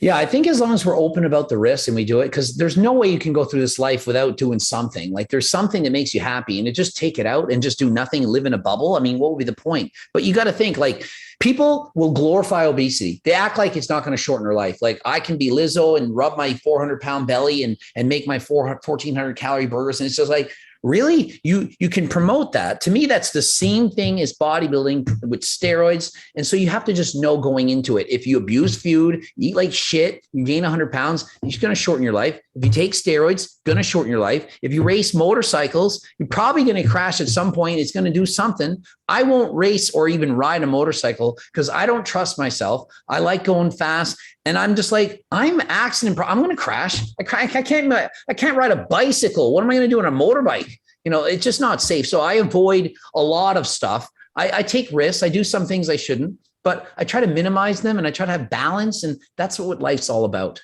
Yeah, for sure. I agree. It's finding out what you love to do. Because whenever we talk about bodybuilding, it's about, we have passion for it. I still, even though like I'm speaking this way, it's because people need to hear these conversations, but I love the sport. I will be at all the shows. Any show, the Pittsburgh 2 weeks there, title sponsor. Can't wait to see everybody. I love it. The Olympia going, love it. I love bodybuilding. I know the competitors, who's doing well. I know who's doing what shows are coming up, blah, blah, blah. I know it all. I love it. I just don't like seeing good men pass. I hate seeing it. And it's something that I just want people to be more aware of it. And I know a lot of people are talking about how to make it safer. You agree with me. That's why, you promote the HRT as well. Go get checked out. And if you have a problem, address the problem. Do not go get your blood work done. You do big cycle, okay? Come off of everything. A couple weeks later, go get your blood work done. Go see what your blood work looks like. And if you have an issue, if it's like, hello, red flag, take care of the red flag. If whatever it may be, take care of the red flag. Address it properly. Don't take more drugs to address the red flag. You need to make sure that you're making conscious lifestyle decisions to address the red flag to change it. And then whenever you're a little more healthy or you get yourself under control and you're like, well, I'm going to go back and do this. Okay, you can. It's your life. But understand that the risk is there. And if I was you, I would try and adjust my lifestyle to address the issue or the red flag that just came up. Try and minimize that red flag from flying up, maybe halfway, because you're still doing crazy shit. It's going to occur. Like my blood pressure. That was my shit. Blood pressure, high hematocrit, high hemoglobin, like they just go up. So people just need to understand the risks that the risks that are associated with you and your blood work, because it might be different for somebody else, and address them as you continue to go forward. Do not hide in the dark. That's not a good idea. That's the safest way that I think so, at least. Do you agree? Yeah, I'd have to agree. I think the biggest problem is people are not being proactive with their health. They don't want to hear the doctor say something bad. So they blast, they take everything, and they just hope for the best. And eventually, when shit hits the fan and they're really sick, that's when they do something about it, but it's too late by then. And if so, you only get in your blood work to your doctor. And if you do have a problem, it's just not in the cards for you. Out of 100 people, maybe 50 can get away with it and the other 50 can't. You don't know which 50 you're in unless you get the test done. Without naming names, like you coach a lot of people. I got a ton of messages from people, and I will never out somebody's information, but do you see a lot of people with bad blood work? Almost everyone that abuses steroids has bad or horrible blood work. I've seen some people quit the sport. I've seen IPB pros quit because they had somewhat bad blood work. And I'm like, for being on a cycle, that's actually freaking good. And they're like, I'm done. And so they quit. I've seen guys get heart attacks. I've had people take 1,400 milligrams of tren and they hire me. And I'm like, you want to put on 10 pounds of muscle, you've been on 1,400 milligrams of tren for 6 months. I'm like, you need to come off. So you hired me, and here's my advice. You got to come off. And it's not bullshit. I'm like, I don't know how you survive on that. And they're in their 50s. I'm like, you're going to get a heart attack. I've seen HDL, LDL ratios of over 30 to 1. And I'm like, 30. I'm like, I once had 8. 8-1, and that was bad. Anything over 6-1 is bad. I'm like, you're a heart attack waiting to happen. Like, you can't do this, but they won't stop because there's a show. Seeing the heart attacks, people in their 50s. And it's like, why are you doing this? And they'll have a heart attack, and then what's my next cycle? And I'm like, I don't know what to tell you, because it's so addictive, and they can't lose their physique. They can't handle thinking that they won't be who they are, that there's no choice. It's like they're beyond addiction. Yet on the opposite end, I've seen a lot of people who are depressed and given like different SSRIs and different things. And then once they've actually been given HRT, fixed, solved. So a lot of people, HRT can be a lifesaver for them, but at the same time, taking cycles can do the exact opposite. Well, I think HRT and cycles are different. That's another takeaway. I didn't hammer that home enough with you on here, then you probably agree. HRT is much different than cycles.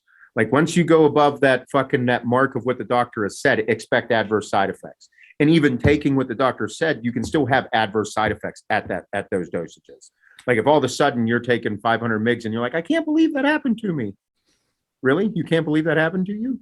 So I agree. Yeah, I can't believe that somebody would ever take 1,400 milligrams of test a week.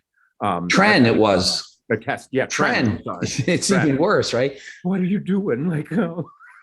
I gave a guy cycle. He's like, and this is an amateur local shows. And I'm like, okay, give me my cycle. Just what's your biggest cycle that you've ever done? Just give me that cycle and I'll do that. I'm like, oh man, I don't think I should I wrote it all down. And after the show, which he won, he said, I doubled what you said. I just took whatever you said and I doubled it. No wonder the guy couldn't sleep, and he's calling me up trying to get sleeping pills at 2 a.m. and he's all in a mess. And mentally he's like, I'm like, this guy's not stable. Do you think horrible? I've never heard anything like that. And if you're saying that it's common, then, that's why I asked the question. I wanted to know, do you think that people even lie about the dosages that they take so that they don't even seem even more crazy than they are? Absolutely. They'll lie to me. They'll lie to their boyfriends or girlfriends. You have no idea how many husbands or wives lie about being on steroids to their partner, or they leave out certain drugs. Yeah, I'm doing this show. I'm on Anavar. They leave out the fact that they're bikini girls doing Tren, Test and Tren and Anavar. They're leaving that out. And they hired me as a coach, and they'll say, I'm doing this. And they're like, I've been in shock, like some bikini girls and figure girls, and they give me their cycle. I had one client, and it was, these unique, these names that are, I don't know if it's a man or a woman, and it's like a compete in physique. So I'm like, okay, women, men's physique. Okay. And I'm reading, I'm like, man, you got to lower these doses, for this show. It's women's physique. And I'm like, oh my God, and a full beard and the voice. And I'm like, you can't do this. And it's like, you're trying to solve these problems, but they're just so addicted to the size. And they don't even look good. And these are other coaches who are doing this. I feel like calling the coaches up and being like, what is wrong with you? But yet it's their choice to listen to what their coach is telling them to do. You're doing some wild stuff there. You got some wild shit going on. I could see why you go off about some of this shit. I've heard every story, and it comes up in my head as I'm doing a video, and I'll be like, oh my, this is one time. And it's just like story time. And then you're just trying to help. And I don't want to ever say their names or anything, because obviously that's private, but you don't need a name to know it happened.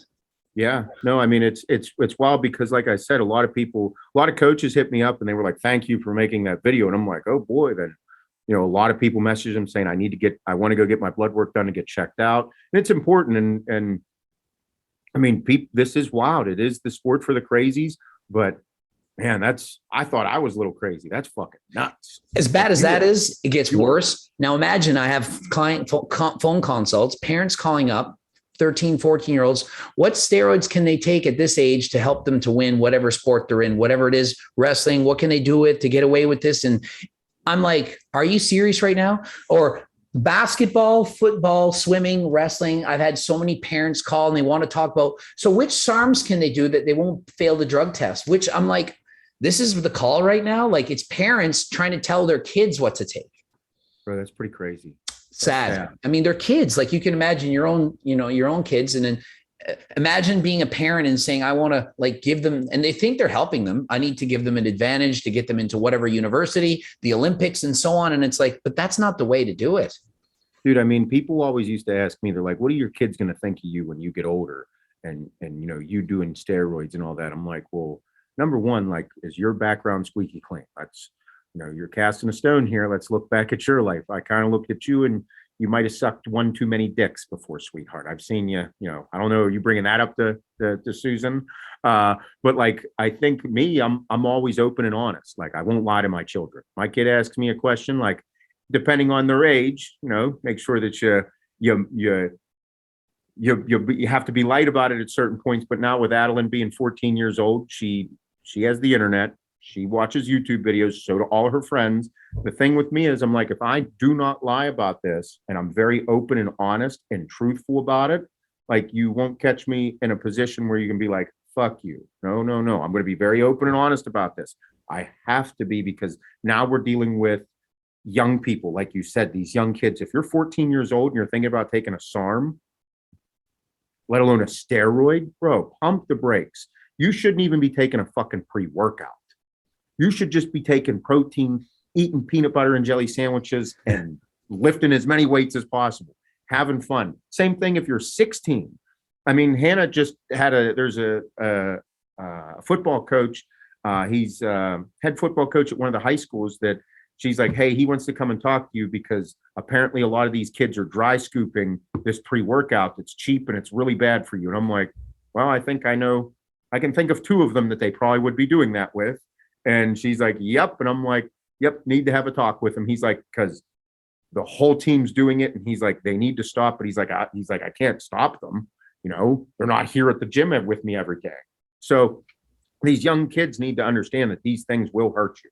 And again, the only way, whenever we were young, nobody talked like this.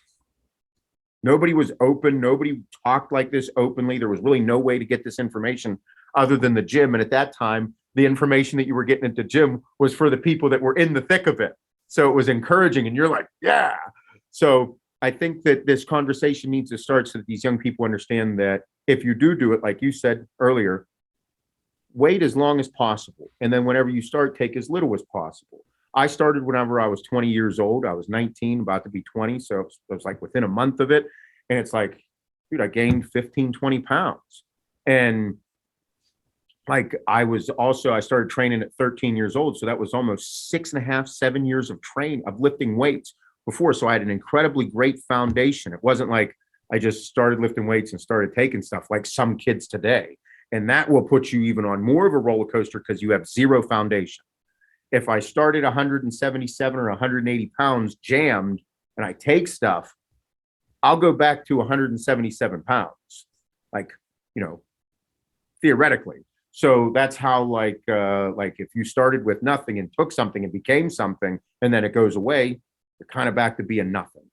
It's really scary for me with kids and whatnot, because I don't have kids myself, but I was a school teacher for 11 years and I coach every sport, and I was in there after the gym and doing all the things. And I walk into a gym, one day at a Good Life, and there's 3 kids in there injecting insulin, and they have their candy bars. And these are 16-year-olds, and they're talking about, yeah, you just inject insulin, you eat a lot of junk food, and you can get huge. And I'm like thinking, these kids could kill themselves. They're kids, and this is what I'm seeing. And it's like, what can you do? Like, I'm going up to the front desk. I'm like, there's teenagers in there injecting insulin. You can buy insulin in Canada just at the store. You don't even need a prescription. You can kill yourself, but it's there. And it's like, people do anything to build muscle. They see some video on YouTube talking about insulin. And they're like, oh, well, I can get insulin. I can't get steroids, but I'll get insulin. So horrible. Dude, that's wild. That's wild. I know it's tough because I have my whiteboard over here, and I have a list of videos that I want to film. And, there's videos that I went to, and then one of them up there is me reviewing like what I took for a look, because there's a look in one of the videos that I have that's to date probably the wildest look that I've achieved in the gym, and I'm like, I love it.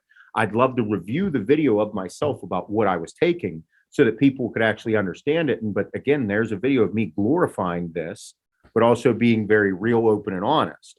So it's like I think it's a great video to film and all that, but then it's scary to me as well, because then people are gonna be like, that's the one I'm doing. That's the one. It can happen. And for example, Anthony Mantello, we brought his name up. He said, I'm never going to talk about what I'm taking because I know there's going to be a 14 or 15-year out there that's watching and following me. And he's going to say, well, Anthony took that. I'm copying his cycle. So he's like, he recognizes that his influence can be there. And so he doesn't want to talk about it. Then we have a guy like Noel Diesel, who's openly on steroids. He says, I take them, don't do it. But what do you think? Like in my mind, I'm like, it's good on the one end to come out and talk about it. But on the other end, it's like, it's kind of like, well, look at me and I have billions of followers and I take this kind of like me, I admit it. But like, is that not glorifying it a little bit? It's encouraging it. Like, I don't think people should lie, but at the same time, unless you're saying I do it and these are bad things, then all you're doing is encouraging more people to take it. Because I mean, I've been told, Greg, you just encourage steroids. I'm like, yet I have every single video talking about the shit it can do to you. I mean, you can choose to hear all the good, or you can choose to hear the good and the bad and make your own decision. I'm in the same boat. That's in the beginning. Whenever I filmed that Steroids, Drugs, and Life video, because I was hearing this crazy stuff about kids, what kids were doing. And I'm like, do I do this? Is it a good idea? And the way I look at it is, in the beginning, and I still do to this day, is like, as the more conversation that we have about it, the better things will be. Because I know that if we don't talk about it, it's going to be very hush hush, and people will continue to do it whether we talk about it or not. I think they will. Like, think of how many people were like, oh, I wonder what Ronnie was taking back in the day. Like, we'd hear about it or hot topics, and now you can actually hear what people were taking. And it is glorifying it to a certain degree. However, like, there's not much guessing. And if anything, the topics just become hotter, but like, there's no guessing. And my thing is like, it's still okay. You can do whatever you want to with your life. I will tell you everything that I've ever done. And if you do it, it's on you. It's not my fault. You're the one that's doing it. It's not your coach's fault for telling you what to take. You still have to fucking put it into your body. It's not anybody else's fault but your own. That's like, everybody knows smoking cigarettes is bad. Everybody does. People still do it. Why? Because it's a stress relief. Some people they're social smokers. You go to the golf course, you go to the bar, you go do things, they smoke. We know these things are bad. And I think the more conversation that we have about it, the better. But understand this, young kids, you are accountable for your actions. I'm accountable for my actions. If I fuck up, it's on me. It's not on anyone else. I can't point the finger and be like, oh, like I've done that in my life already. Like, we've all done that when you're younger and you fuck up and you're like, it was his fault. He did it. Well, no, it was your fault. You just don't want to take it because it makes you feel really bad inside. So I mean, I think it's important to talk about. But I say that because, like, I don't care if people don't like me. Like, I'm going to be who I am because I like who I am. I'm a good person in my head, at least. I know I'm a good person because I have a good heart and I want to see people do good things. So if you want to judge me, go ahead. But at the end of the day, like, if I help a few people, that's worth it to me from 100 people telling me I'm a fucking asshole. I think that we need to talk about it. I think that people need to hold themselves accountable. If I say taking 1,000 mgs a test was awesome, guess what? It was awesome. But I'm accountable for what's going to occur from taking it, just as you will be. You know what I mean? I'm like these things, like going out to the bar and drinking. Dude, I had a blast last night. I met this hot chick. It was awesome. It was great. And then I drove home. Oh, well, that was on you. I got home safe, though. It was good. I got home safe. No worries. Who's saying that won't happen again? You know, so we just need to have these open conversations. But the most important thing is, I'm never going to judge someone based on what they want to do with their life. But if I don't like it, that doesn't mean that I have to hang out with you. I just won't hang out with you if I don't like it. And you are accountable for what you have done. You want to take 1,400 mgs of Tren? I'm going to tell you that's really stupid. But if you want to do it, go ahead, I guess. Yeah, I want to see your results. I think you're an idiot, but I want to see what happens. Yeah. But again, it's just that thing that these people, young people, need to understand they're accountable for their actions. And even like Anthony Mantello, great kid. And he can say, yeah, I don't want to tell anybody because it's going to encourage them. And like, that's his choice. And will I live with a burden if I say something was cool? For sure. But at the end of the day, like, I did crazy stuff, and I remember people told, and they're like, don't do it. I'm like, I'm gonna do it. And then I'm like, probably should have listened to them, but it was really cool. You know, it's life. Just hold yourself accountable for what you do and understand there's consequences. And seeing is, super fucked up. I was a school teacher, so I taught sex ed. And to me, this is steroid ed. It's the same as sex ed. I'm like in a class and I'm telling kids about sex and the whole thing. And it's like, some of the kids were not allowed in the class. The parents had to sign a sheet saying, you know, can they be in class? And some are like, no, I don't want my kids to know about sex. And it's like, I'm not in there telling them about all the different positions you can have sex in, but you got to teach them about it. And then they're going to make their own educated decisions. Safe sex is no safe. It's safer. Wearing a condom could break, could get pregnant. So you teach them the good, like, you're going to just pretend that sex doesn't feel good and it's not something that exists. People are going to do it regardless. So you need to teach them. Steroids, people are still going to do it. So you need to teach them regardless. I think sex ed, steroid ed, it's the same thing. And when I taught high school, you know, physical education, I taught about steroids. I'd show, hey, this is a guy with gyno. This is acne. This is the muscles. It's real. It grows. This is what's going on. And so I thought it was better to educate, teach them about it than just pretend it doesn't happen. I agree. That's a tough topic to teach in high school, sex ed. Absolutely. And I'm glad I had those teacher helpers, because I'd have to have witnesses in there to say that I'm not doing the wrong thing, because kids will say anything. They'll try to get you in trouble. Oh, he stared at my chest. I'm doing stretches with kids in gym, and I'm like, okay, kids, do this. And I'm like, you know, do the stretches. I'm doing the whole thing. And then one of the girls is saying, I'm staring at her chest. And lo and behold, the same kid said the same thing about the last phys ed teacher that I'm replacing. They accuse you of anything. You make up a story. The woman's like, he does the stretch and he on purpose turns around so that they don't even see. I'm like, because I'm aware. I'm like, those kids are going to try to get me in trouble. Somebody's going to say something. The trouble that kids, I was a phys ed teacher. You go in the equipment room, some girl walk, hey, get out of the room. I don't want anyone in here with me, because then you'll say I did something. You never know. There's so much shit that happens. You got to be really careful these days. Well, and it's weird, because it's like rightfully so, because there are fucking pieces of shit that are creepy like that. You know what I mean? It's this absolutely line that's teetered again. It's weird. And you never know people's backgrounds or upbringings or their home life or what's going on or why they're doing things and why they have these thoughts or feelings or reasons that they would be doing this shit. It's crazy. Yeah, I mean, it can happen. I remember one day a girl did a flip. We were doing gymnastics. She did a flip and she banged her nose on her knee, and there was a faucet of blood coming out, and she ran to the bathroom. I ran after her. There was a girl in a toilet stall. She immediately went to the principal's office and said, I went and spied on her. There was blood trail everywhere. And the principal's like, next time you got to have somebody come to the office. I'm like, I thought the girl was going to die. I ran in as an instinct, but yet you can get in trouble. It was a tough job. Teaching's a tough job. I could imagine so. It's that there's a few jobs that I tell people, like, I could never be a cashier or grocery bagger, like a grocery cashier. I'd definitely kill someone. I'd reach across there and whack their face off the fucking thing. I'd just be beating on them. That's one job. Police officer and then teacher. Those three things for me I could never do them. I give a ton of credit to those people. But yeah, it's I think one of the best jobs is being a waitress or waiter. I mean, the tips they're getting, I don't know if people tip what I'm tipping, but they're rich. They're making a couple $100,000 a year. I'm just like, holy shit, the money they're raking in. And then I feel bad. The grocery worker, they're standing there and couldn't do it. And they have to talk to you just as much as the waitress all day, no tips, minimum wage. Yeah. I'm like, that person's making $100 an hour, putting a plate down and saying, any more Diet Coke?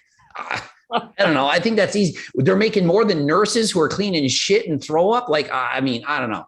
I think waitresses, people are going to hate me. Waiters and waitresses, y'all's overpaid.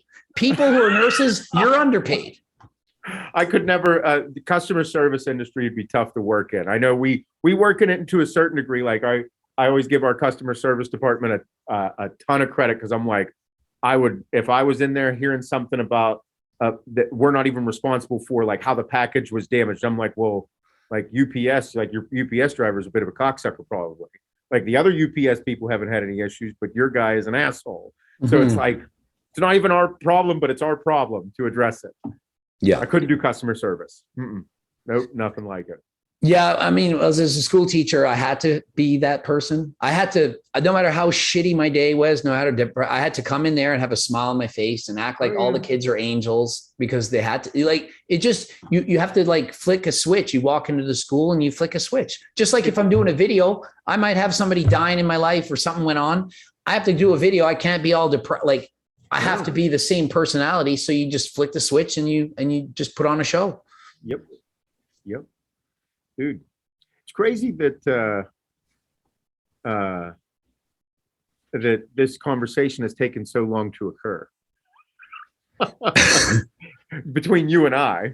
Well, back in the day, we went back and forth quite a bit, but like really, we just were arguing about who was right over stuff, which is just silliness. That was good. That was good old fashioned internet banter. Yeah, it needed to happen. The fact that you and I speak such a similar language on this topic, I hope that more and more people talk about it, in a sense, so that young people understand the decisions that they're making.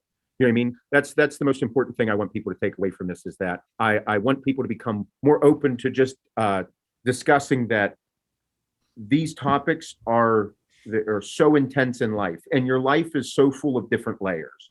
Like whenever in the beginning and I was taking a bunch of gear, and my home life wasn't the greatest. It wasn't what it is today. My life today is absolutely beautiful, with a woman that just loves me to death no matter what type of day I'm having. Before, whenever my life wasn't like this, I was choosing the steroids and choosing this crazy lifestyle because I was filling a void that I was missing. And whenever we talked about all these things, people need to understand that where you're at in your life, like, you're going to have different voids, and you're going to be going through different things. Like you said, if you have someone dying, you still got to make a video. You still have to put it on. If you're having something going on in your life, don't make rash or radical decisions just because you think it's a good idea for that moment. I've done it a lot. And I think that people need to talk more about these things so that they understand what they're getting themselves into. Yeah. And I think that, steroids, bodybuilding, it is an escape. And I'm looking back and I'm like, I had some troubled times. Things were going on in my life. And I'm like, I just immersed myself into the steroids, into the getting big, into the diet. And it's like all the problems just kind of went away for that moment. And I mean, other people, they would use alcohol or whatever drug it might be, meth, whatever it is. Yeah. But it's just an escape. And it's like, as soon as you realize what your actual problem is, and you can kind of like take it on and realize that you can be happy without the drugs, it's like your whole world can change. Yeah. And like you said, like with cycling, like we always will chase these super intense things.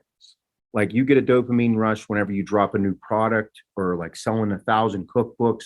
Whenever we drop something new, I'm like, I get those feelings. We get them, we chase them, and it's okay to chase them. We will have these things throughout life, like cycling, like me doing CrossFit workouts. I'm not good at it, but like whenever I actually like go through and hammer one and give it all I got at the end, I'm like, man, that was great. We still chase these crazy things. It's just understanding that when you add in certain things like drugs or push the limits to a certain degree, just understand the risk. Like there's a risk associated with it. Yeah, absolutely. And like I'm lucky I'm in bike riding where I can do that and do good without any drugs added. And it's not about like there's 4 divisions. I race in the second hardest. So it's not like you're actually racing. Bike racing online on Zwift against people around the world. So I'm ranked, I think 1,200th out of whatever, tens of thousands of people. And so you see your rank go up, and you see your power, your watts, your heart rate. Yep. You compare yourself, it ranks your sprint, your 1 minute. And so I can see like I'm getting better. I see that progression. And so I could do better. I could take more drugs, and I know I could take EPO, and I could be better to race on a friggin' bicycle against some guy I'll never meet from China. Like really? Like, so I'm just trying to be the best version of myself that I can be. I don't need to push all these drugs. I have me, and I get dopamine from improving. Some races I win, some I do shit. If I have a good workout and I push myself hard, I feel really good. I love it. And so that for me has replaced the weightlifting high that would get from, like trying to set records in bodybuilding. I only lift weights 3 times a week. Yeah, you said you got hurt. Was that what stopped? Like, whenever you got hurt, was that like whenever you were like, I'm done with it all? Like you're. After I set the world record in the bench press, my shoulder was so bad. I actually heard it 13 days before. I was literally crying because I had trained my whole life to set this world record. I'm in the math. It's like 40 plus record, but still it was all-time bench record. And I'm like, I can't lift my arm. I was doing 5 plates for 4 reps. I'm like, man, I'm going to bench 550 with a pause weighing 198. It's like, it's crazy. I didn't do quite as good, but I set the record by 5 pounds. And then after that, I mean, I just couldn't lift my arm. I went like 6 months not being able to really train properly. And then I ended up crashing my bike, getting my triceps tendon attached, switched over to classic physique. I was supposed to do the 212 again. And so I took off of that. And so in my mind, I'm thinking, is this a blessing in disguise? Is this a warning from God saying, you're not competing, take some time off and switch over? Because maybe if it wasn't for that, maybe I'm still pushing everything, and then maybe I'm dead at 47. I mean, my story's similar to that. Yeah. No, did you have, I mean, yeah, you went back to it after you went back to it with the classic. Yeah, which is a lot smaller. 185 is the weight limit. So, I mean, if you had to compete at 185, how much drugs would you need? None. You probably have to starve yourself just to make. So this is what I have to do. I'd be eating T3 like crazy, eating muscle off my body. And you're about an inch shorter than me. I'm 5'6.25". You're like just 5'5" or so. I'm 5'6". Oh, are you over 5'6" or 5'5 3/4"? I am right there at 5'6", brother. So like I'm weighing in I'm in Germany, and I stand in, and they're like 5'5 3/4. I'm like, I'm out of the show. I'm like, wait a minute. And so I'm like, let me height in again. And I stood like this, and I was over the limit by like a millimeter. And I'm like, thank God. It was Dennis James was the one that was weighing me in. And I'm like, dude, I can't not be. And I've competed before. I'm like, what, did I shrink? So the panic of weighing into that height, because, oh, you got 2 hours to make your weight after. Sure. I had to lose 5 more pounds. It's not happening. So I'm like doing everything. I'm thinking, how can I hide in? Do I bang myself with a hammer, get a bump? Do I gel up my hair? I mean, like, I don't know how to do this. Yet Chris Bumstead is 6'1" and can weigh 240 some. And he's like 230. He already looks ridiculous. The height and weights in the IFBB are a joke. They don't make sense. Me and my brother, who's a biostatistician, we rewrote them all based on actual statistics. The heights are all wrong. They just, I don't know who came up with them, but they don't make sense. I've never really looked into them. I just knew that I had to be like 180 pounds because I was like 5'6". It said 180. I guess what they get like a 4 or 5 pound flex in the pros. Amateurs 175 and pros would be 185 for 5'6". Yeah, I mean that'd mean I'd have to lose 20 pounds to make it, and I don't think I got 20 pounds to lose. But I've never looked into it. But yeah, no, that was. But like how you went back to it there after I had the health scare, after I had all the stuff. Like it was almost 2 years ago to the day, came back and I'm like, man, I got all straightened out. My blood work looked great. Everything was wonderful. And then I'm like, I mean, I kind of miss it. I'm going to jump back on some stuff and see what happens. 4 weeks in, I'm like, hey, I can feel my resting heart rate is very high again. I go back and get my blood work done. And the doc's like, dude, what are you doing? I was like, well, I thought like maybe I could. He's like, you thought that, like, how's that working out for you right now? And people that are stating all the different reasons that these people could be passing, they could be passing because of the vid or because of the VAX and all these things. I'm like, I don't know if they are, and I can't speak on them because I don't know their personal life, and nobody's really saying that about their personal lives and what they've done. But what I do know is my personal experience and the blood work that I had and the scares that I had from it are very real. And those things didn't occur in my life. Like I didn't. For me, I feel like it's even hard. Like, I feel like if I was in your shoes, it would have been easier to stop, but my blood work comes back amazing and continuously. I've had even just minor blood work issues while on trend, which you got to expect, but then as soon as it come off, it's amazing. And so I have this great, amazing blood work. And trust me, I want to go on cycle right now. I want to bat. I know how it feels. It's like being an alcoholic. I want to get drunk. Like, it's like and I mean, I'm guest posing soon coming up. And it's like, do you know how bad I want to take something? I'll just take some Anavar or something. I'll look way better. The temptation's there, but I'm like, nah, you just can't do it. But I want to desperately. And so that's from somebody that's abused steroids for, 10 years. It doesn't just go away. I like how I look, love how I look. If anything, I'm cocky about, I look great, but I want to be better. I always want to be better. And I know I would be better if I took more steroids, but I don't want to ruin my health. And even though the blood work says, hey, you're probably fine, doesn't mean you're fine. Yeah, no, that's another subject that a lot of people have been asking me, like, what happens, if I'm taking all this crazy stuff and my blood work comes back good? I'm like, dude, that's all you can ask for. I mean, if it comes back good, then that's all you can ask for. You're as clear as you can be. Just understand that doesn't mean everything will be good forever. It doesn't mean everything will be okay forever, but for as much as you can do right now, you're good. But don't take that for granted. Don't be like, oh, I'll be good forever. Just understand that you're good now, and that's great. Yeah, obviously, the hope is if you're proactive with your health, you get your blood work done, you go see the doctor, you get your heart scan, all this, and if it's good, well, that's the best case scenario. It doesn't mean you're as healthy as if you didn't do it. Maybe you're at the 90th percentile. You're not healthier than 90% of the world, even though you take steroids. Maybe you'd be at 100% if you didn't take them. Maybe you'd live to be 100. I lived to be 9 and I abused steroids. Maybe you'd have been that person that lived to be 110. You don't know. No, and that's that thing about, you just got to understand what you want in life and what goals you want to achieve. Like if you want to do wild stuff, if you want to have all the glitz and glam, don't think that people that, are the most uber famous haven't sacrificed some shit, even though they don't take steroids. They've sacrificed a whole lot to get to those positions and get to those points. It's not easy for those things to occur. And for our industry, that's the risks that we're taking. And where I'll finish with this on me. Everybody asks, would I change a thing? Like, would I change anything? I wouldn't. I don't regret what I did, just because of how much I've learned in the position that I'm in my life. Like I love talking about these subjects and educating people, but I don't think I'd change anything. I don't regret what I did. I just know that I'm going to make sure that I continue to live my life how I want to.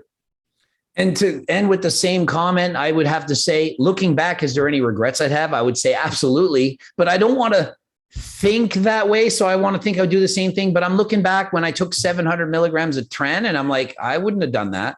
There's no way I would have done that. Some of these cycles I did and some of the drastic weight cuts, right.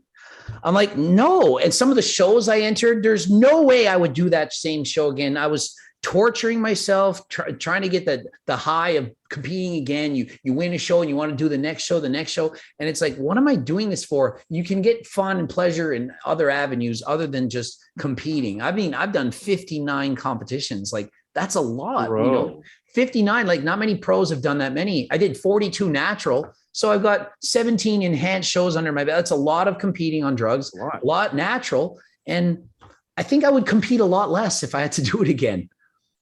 In opposite for me, I'd have competed way more because I only did like 6 shows. Yeah, no, but yep. People need to understand like this is all very real, but for I don't know. I loved it. If I never would have did those crazy things, I think I personally, like with my personality, I've been like, what would have happened if I did it? You know what I mean? That's why I say I don't have regrets, because I'm like, my dumb, crazy ass would have eventually did it somehow, some way. And I was just such a stubborn, ignorant, hard-headed prick when I was younger. I was like, I'm going to do it. And I'm glad that I did, because now I'm like, I'm in the best health I've been in my adult life. So I'm like, I'm good right now, but I wouldn't change anything just because it's all experiences. So I think I'll change my mind and say I wouldn't have changed anything different because of what you brought up with those 10 different drugs. If I hadn't have done those steroid drugs, maybe I would have got into crystal meth and cocaine and I'd be in a mess dead somewhere. Maybe that stopped me from going in that route.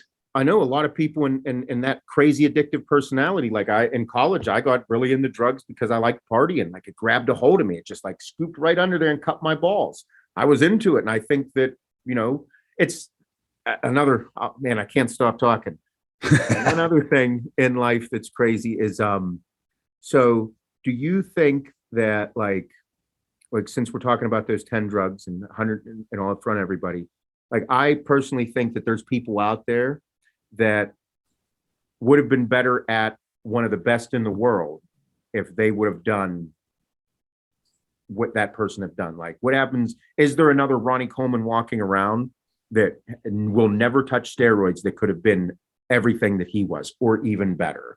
Do you think that there's somebody out there that's better than any football player or baseball player or soccer player out there that will never touch that sport just because it's not in their mentality, but their physical capabilities would smoke everything that person could be? I 100% believe there's so many people that could be the best or better than anyone we've ever seen in history. I've even personally coached people that I'm like, this is it right here.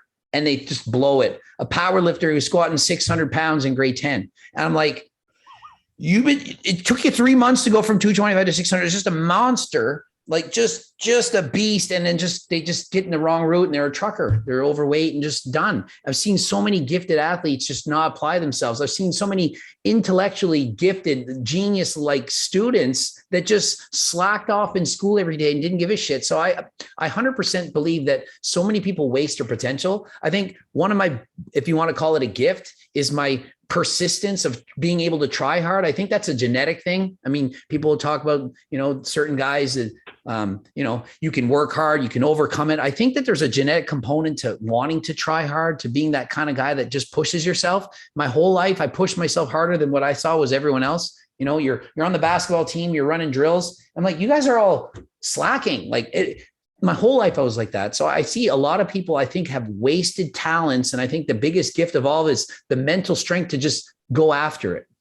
Yeah, I agree. It's what I think about that, because with all these life topics, it's like, man, it's crazy to look around and see all the different people. And, I train the optional levels. There's about 12 of them that come and train with me on Thursday nights. And I love it because I'm like, there's a couple girls that are just freaks.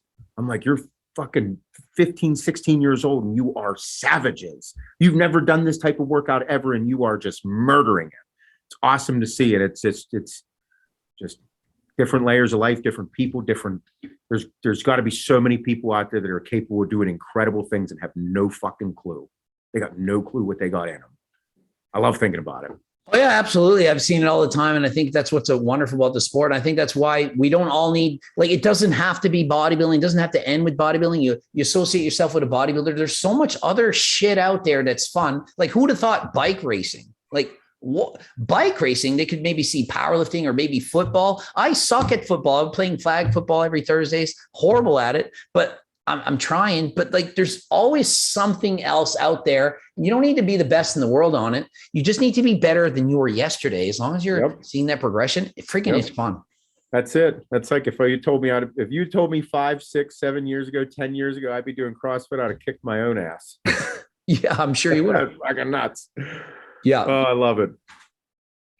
All right. So I guess we can end on this note. So I'm happy to have this chat. Hopefully it makes a difference. Hopefully people are listening and paying attention and that they can contemplate the pros and the cons. And if you're going to do it, well, you're going to do it, but realize that that's the choice that you made. And if you die from it, well, you chose it. Yeah, no. And dude, thank you for having me on. I wanted to have more conversations about this with people, and I appreciate you bringing me on to do so. And especially for all the young people that follow you, all the people that look up to you, all the people that follow me, all the people that look up to me. We're speaking the same language about a topic that's very serious. It's not a joke. It's stuff that will take over your life, that will control you if you let it, and just making sure that you understand what you want in life. And nobody's going to judge you on it but yourself. So people that do judge you on it, fuck them. Who cares? Enjoy your life. Do what you want, but just understand that hold yourself accountable for your actions. It's like all the different things we said in this. But Greg, I can't thank you enough for bringing me on. I loved it. It was a good time. And just a reminder, Seth Feroce, you can follow him on YouTube. Is there anything else that you want to share, like maybe Instagram or what's big for you other than YouTube? You follow me on Instagram and YouTube, Seth Feroce. I was in it early enough to get my own name. So it works, but no, dude, everything that you're doing is commendable. I love the fact that you're open and honest with this stuff, because we need more of it in our industry. All right. Great chat. And so until next time, I am out.